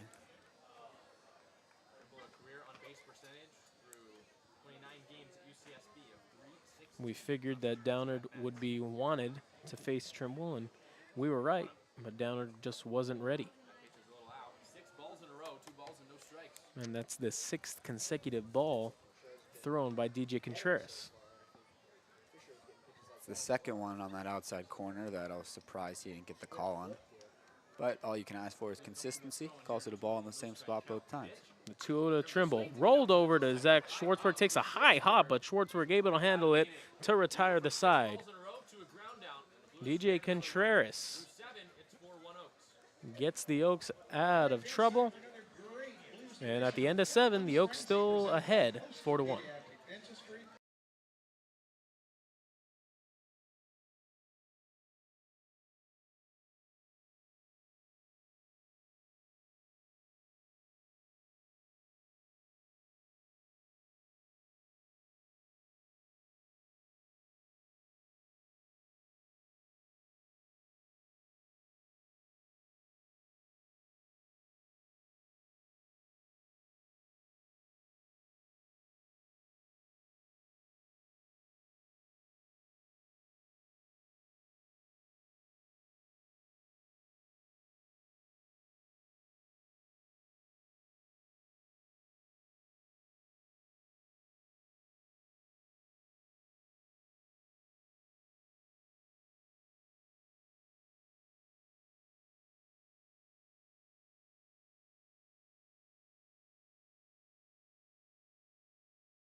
We are back for the top of the 8th. Oaks 6 outs away from ending a streak. New pitcher for the Blues as A.J. Moreno went 4 scoreless innings. It is Boston Warkentin out of the University of Washington. Warkentin from British Columbia, Canada. First batter he's facing will be Jack Costello. I'm sorry, Eli Paton. Paton, the DH today. 2 runs scored today. Reach on an error back in the first, and reach on a drop third strike. The fourth, 4 batters have reached on a drop third strike in this 2-game set. 3 today. Now I've heard as Paton swings and misses. Paton thought he got a piece of that to foul it off, but the umpire saw other things. Second time Paton strikes out today. Boston Warkentin. Now I've heard of people being named after cities. Austin, Dallas, Phoenix, but Boston, that's a first one for me. Hand up. Family friend named Boston. Well, a shout out.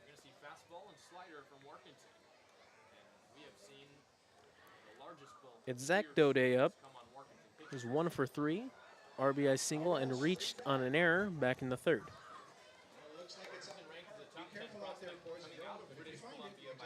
Colby Downard still in the bullpen for the Oaks. Have to assume that he'd come in for the 8th. The 1-1. Daudet fouls it off again. 1-2. And it's been a while since we've seen Jackson Jordan pitch in a ball game, so you got to wonder if maybe if Downard does a good job in the 8th, it'll be Jordan for the 9th. Good take from Zach Daudet there. Jordan's one of just a couple of guys in the bullpen that doesn't have a hoodie on. Looks like he's trying to stay loose. The 2-2 front door breaking ball just stays inside.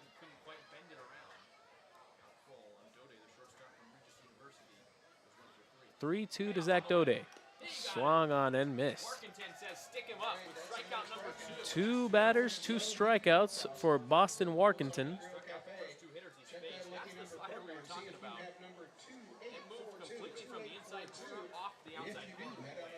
Nasty slider, frisbee-like. Sweeping slider. Chris Wright now up for the Oaks. 0 for 2. Struck out back in the first. Cues one off of to third, and it absolutely booted by JT Ricken. Another error for the Blues.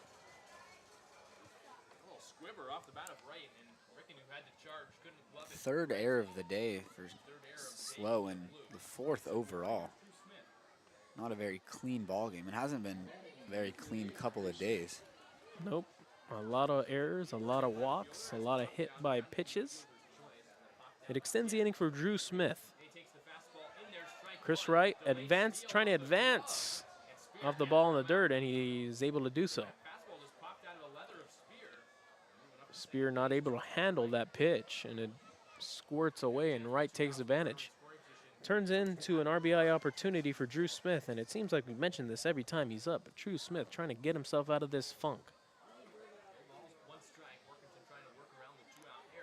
Batting average dipping below 100 now. The 0-1. We saw Smith at Oregon this year start slow, and as the season progressed, he got hot and then became one of their best hitters by the time the Super Regionals came around. And then he had to decompress after that, and now he's right back out there playing again. Looks silly there on that slider from Warkentin. 1-2 count. Warkentin trying to strike out the side. Set at the belt. Takes a long look at right. Smith rolls over sharply to the shortstop Hardy, and you know that he's been sure-handed all series. That'll retire the side. Oaks ahead 4-1, and it is going to be Colby Downer coming in for the 8th.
Colby Downard out there for the bottom of the 8th. JT Ricken leading off for the Blues. Blues chasing 3. They have 6 outs remaining on offense.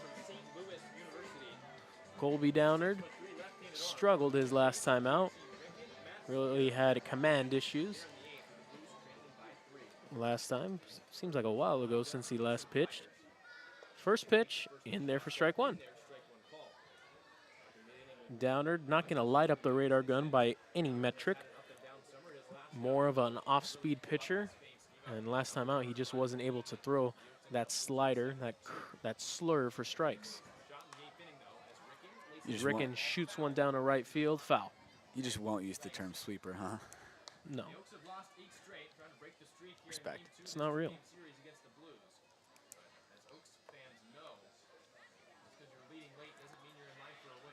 Yeah. Colby Downard ahead of the count 0-2. We have to bring it up. The 8th inning for the Oaks Has been the bugaboo. It's not been good. No. It's imperative that Downard gets the leadoff man to begin this 8th. The 0-2. Good pitch. Good breaking ball. Better discipline by JT Ricken to lay off. Exactly where you wanted if you're Downard on 0-2 also. I would even throw that again here. And if he lays off again, throw it again 2-2. And maybe even again 3-2. I doubt someone can lay off that off 4 times. He grounds out to Daudet. Daudet makes the throw across, and it's not able to be handled by Brendan Durfee. Zach Daudet makes a good throw, but Brendan Durfee not able to hang on. Definitely a low throw, but it will be an error on Durfee as The ball hit his glove, not the dirt. The throw wasn't in the dirt. It was a low throw, but if you're a first baseman, those are throws that you have to catch. Durfee unable to do so, and the leadoff man reaches. Matt Spear, the left-handed hitting catcher, takes a first pitch ball outside. Ricken, last time he was on first base, tried to advance at a ball in the dirt, but Brady Francisco gunned him down. The 1-0 in there. Downard looks like he has a better feel for that breaking ball in today's outing.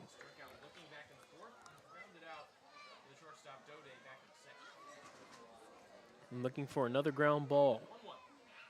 1-1, shot foul, right in front of the Oaks dugout.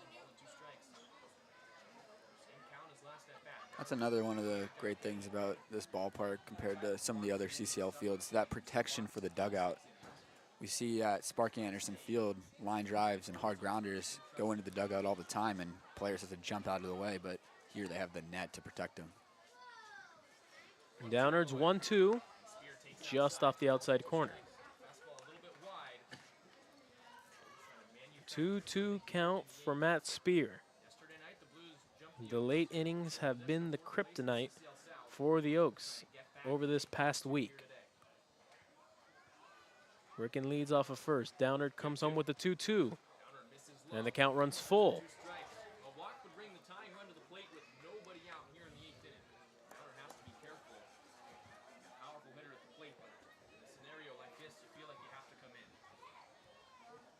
We'll see if Ricken's going to be in motion on the 3-2 pitch. If Downard issues a walk to Spear, Tallerman represents the tying run.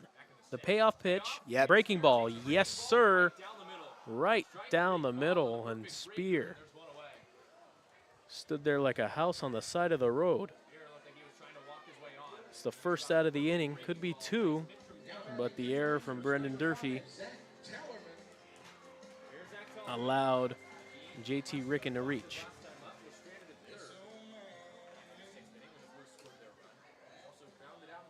Yeah, Downard now one pitch away from getting out of this inning. The big difference, Sammy, as you've been talking about between Downard's last outing and this one, is that feel for the breaking ball. He's been able to land it for a strike today, been able to get a chase as well.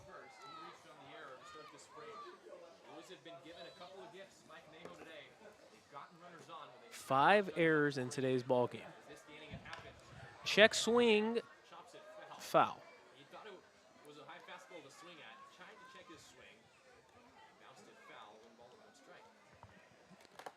Tallerman nearly grounded into a double play there on a check swing, which would have been an absolute momentum killer for the Blues. Not that they have too much momentum right now.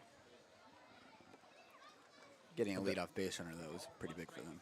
But that would have really taken the wind out of the sails. 1-1 from Downard. Another slow roller.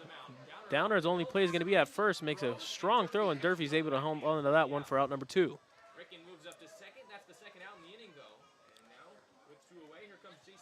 Great footwork there by Downard, who fires a strike over to first. It'll bring up Jason Hansen, and Hansen has been kept in check today. Struck out in the 3rd, popped up to right field in the 5th, and reached on an error by Zach Daudet in the 6th.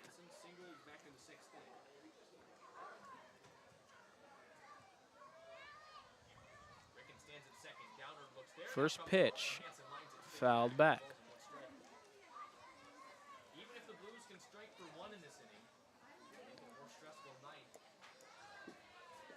Nobody up in the Oaks bullpen. Well, we'll see, but we will let you know if someone starts warming up in the top of the 9th. Downard in the game now, looking good so far. The 0-1 to Jason Hansen. Just upstairs. And the count evens up at 1.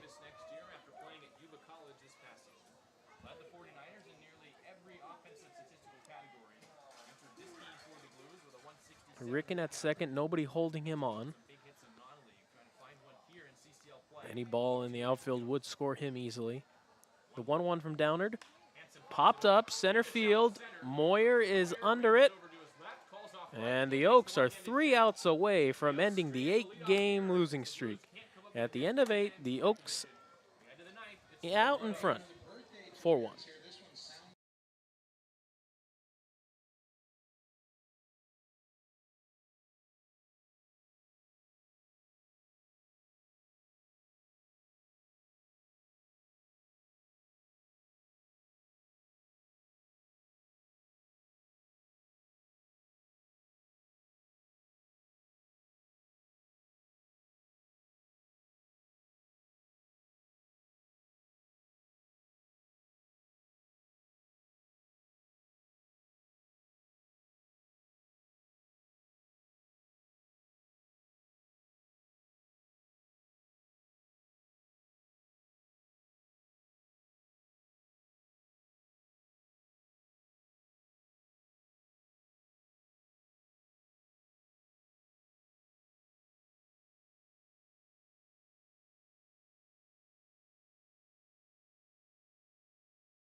The 9th inning. The Oaks out in front 4-1. Zach Schwartzberg leading off. A new pitcher for the Blues as Schwartzberg rolls over to Hardy at short. Makes the throw. It's a high throw, and that's the first mistake we've seen on defense in these past 2 days from Theo Hardy.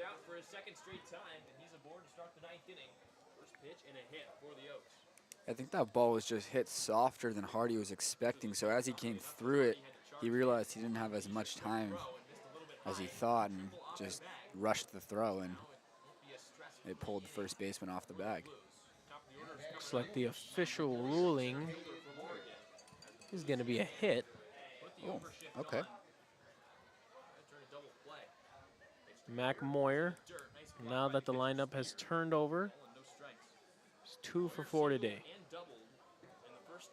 5th time up today for Mac Moyer.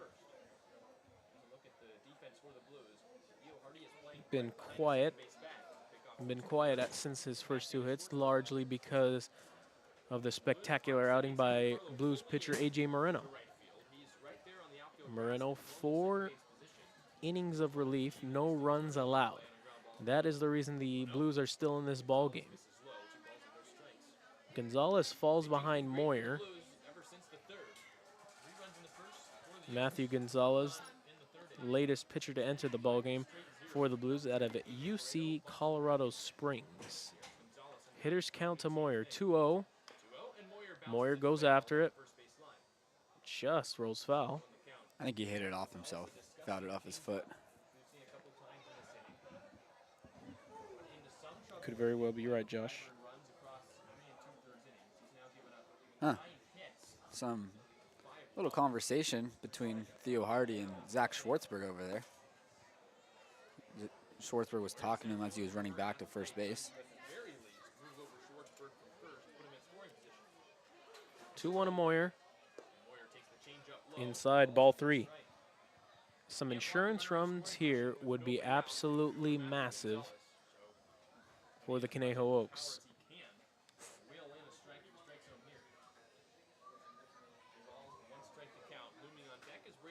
Moyer in a hitter's count, 3-1. Schwartzberg on first. Schwartzberg's on the move. Oh, yeah. And Moyer goes the other way for a base hit. Schwartzberg will go first to third. Burns makes the throw, and the throw into third will allow Moyer to advance to second, and it's second and third. Nobody out for the Conejo Oaks. Once again, we've seen some absolutely sloppy defense throughout today's game. The throw from Hardy to begin the inning that allowed Schwartzberg to reach was ruled a single, but we've seen Hardy make that play several times today. And then the throw from Burns, which really shouldn't have went to third anyway, since Schwartzberg was on the move, he got into third pretty easily. Brady Francisco at the plate. Francisco has been kept in check, 0 for 4, but none of that matters. An RBI here would be absolutely huge, and he looks silly after the slider in the dirt by Matthew Gonzalez. And just going back to that single by Moyer, that was a perfectly executed hit and run. Schwartzberg was on the move, and with Hardy vacating his position, Moyer hit it exactly where he needed to. Driven in the center field. Burns couldn't find it initially. That'll be a sacrifice fly. Schwartzberg will go easily as the throw is into third, and it's 5-1 Conejo Oaks. So Francisco gets the job done, and Burns. Francisco doing exactly what he set out to do, driving in an insurance run to extend the lead back to 4.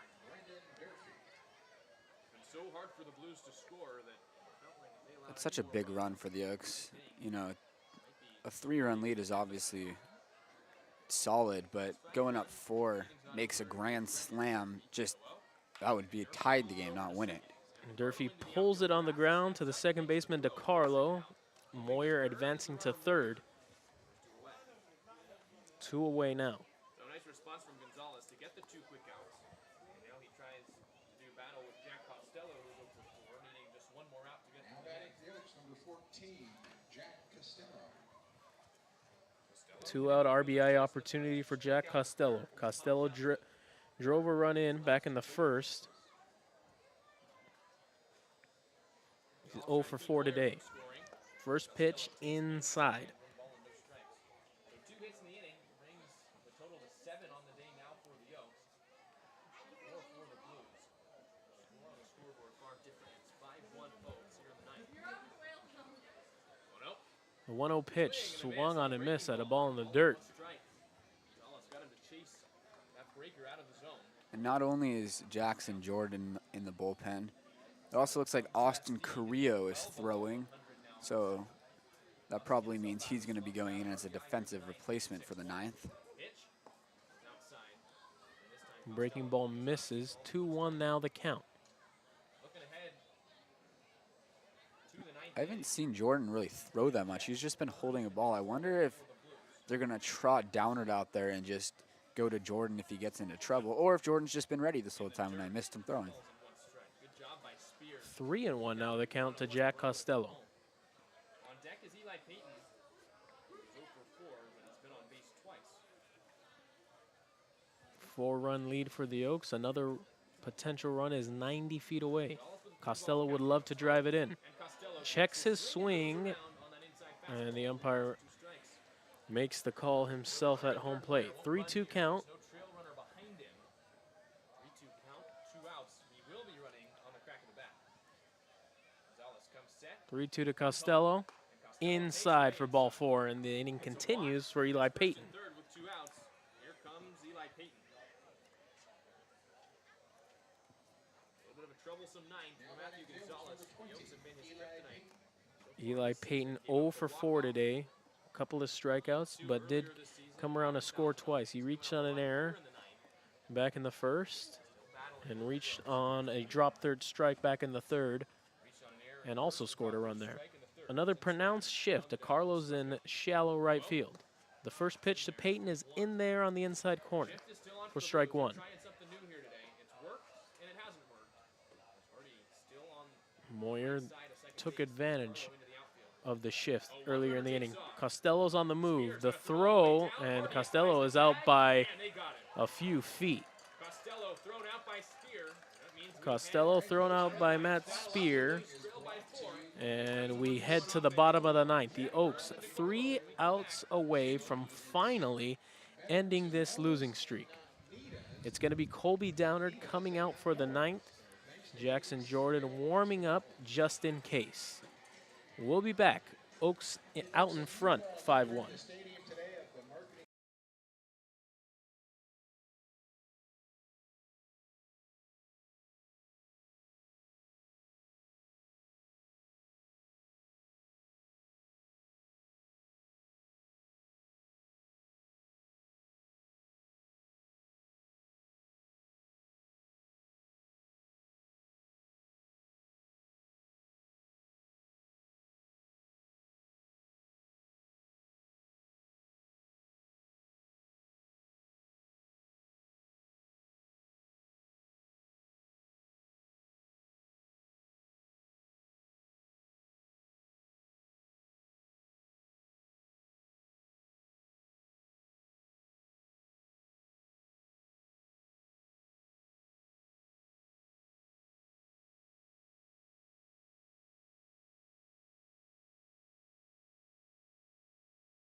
Ladies and gentlemen, buckle up.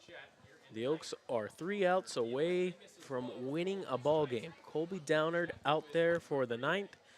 Giovanni Blanchette leading off for the Blues. The Blues have been kept in check all day. Only 1 run scored after scoring 10 in yesterday's ball game. Downard falls behind 2 balls, no strikes. I'm sure Downard will have a short leash in this inning. 2-0. Ball 3.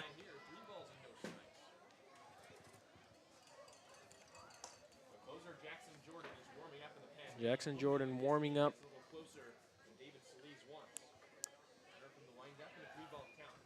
Downard's 3-0, misses well outside, and it's a leadoff walk.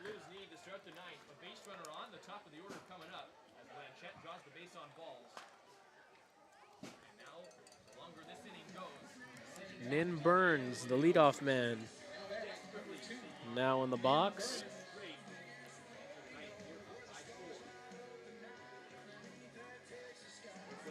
Downard missing pretty badly on all 4 of those pitches. Not one looked competitive. And it's a 4-pitch walk to lead off the ninth. First pitch to Burns. Ooh, whoa. Just misses. Downard frustrated at the play, asking if it's low.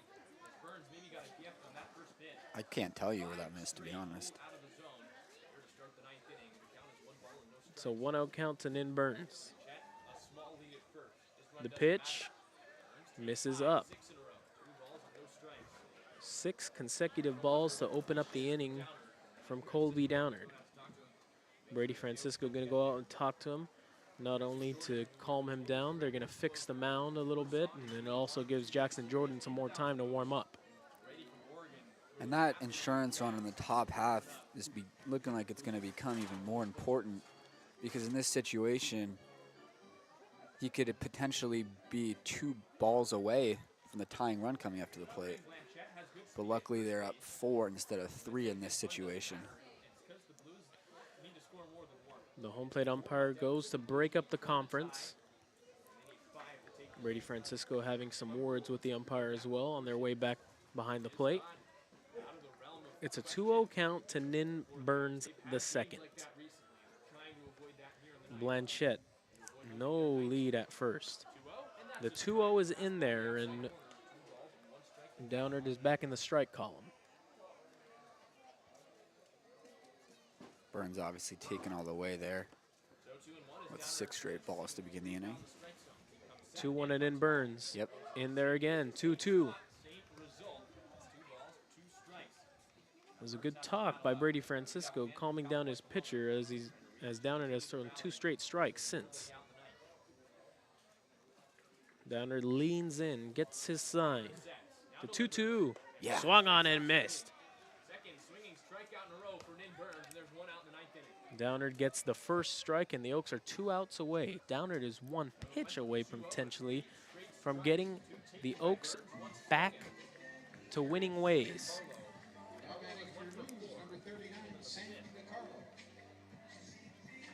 The double play ball will end it. Downard on the mound. Costello at third, Daudet at short, Schwartzberg at second, Durfee at first. First pitch misses up.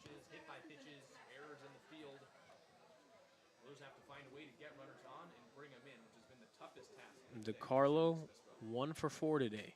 Singled back in the 5th. The 1-0.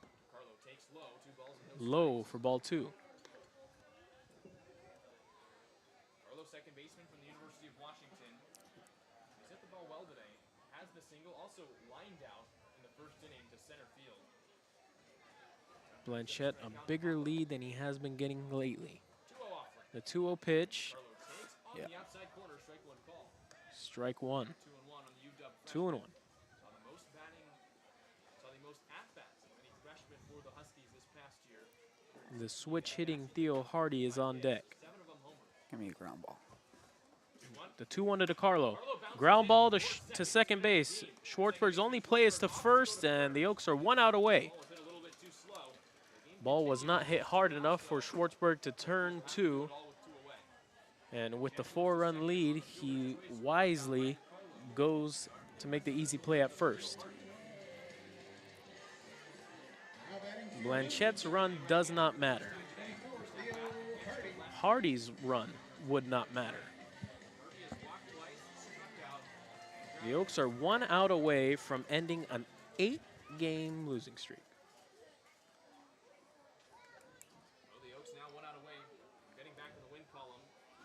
The first pitch to Theo Hardy, swung on, fouled back. 0-1.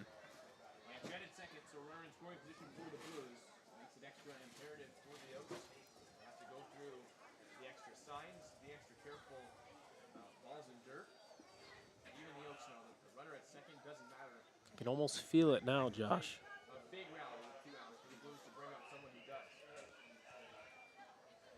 The 0-1 to Theo Hardy.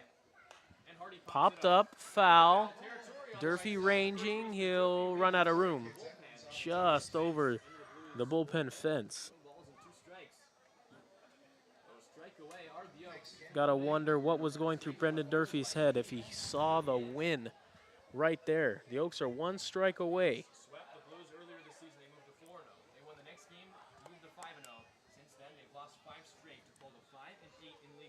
It's been a tough going this past week, but Downard can erase all of it right here, right now at the plate. 0-2 to Theo Hardy. Colby Downard. Breaking ball swung on and missed. The Oaks finally end the losing streak. 8 games in a row the Oaks lose, and they finally get the win. The dugout clears, and the armpits are in the air.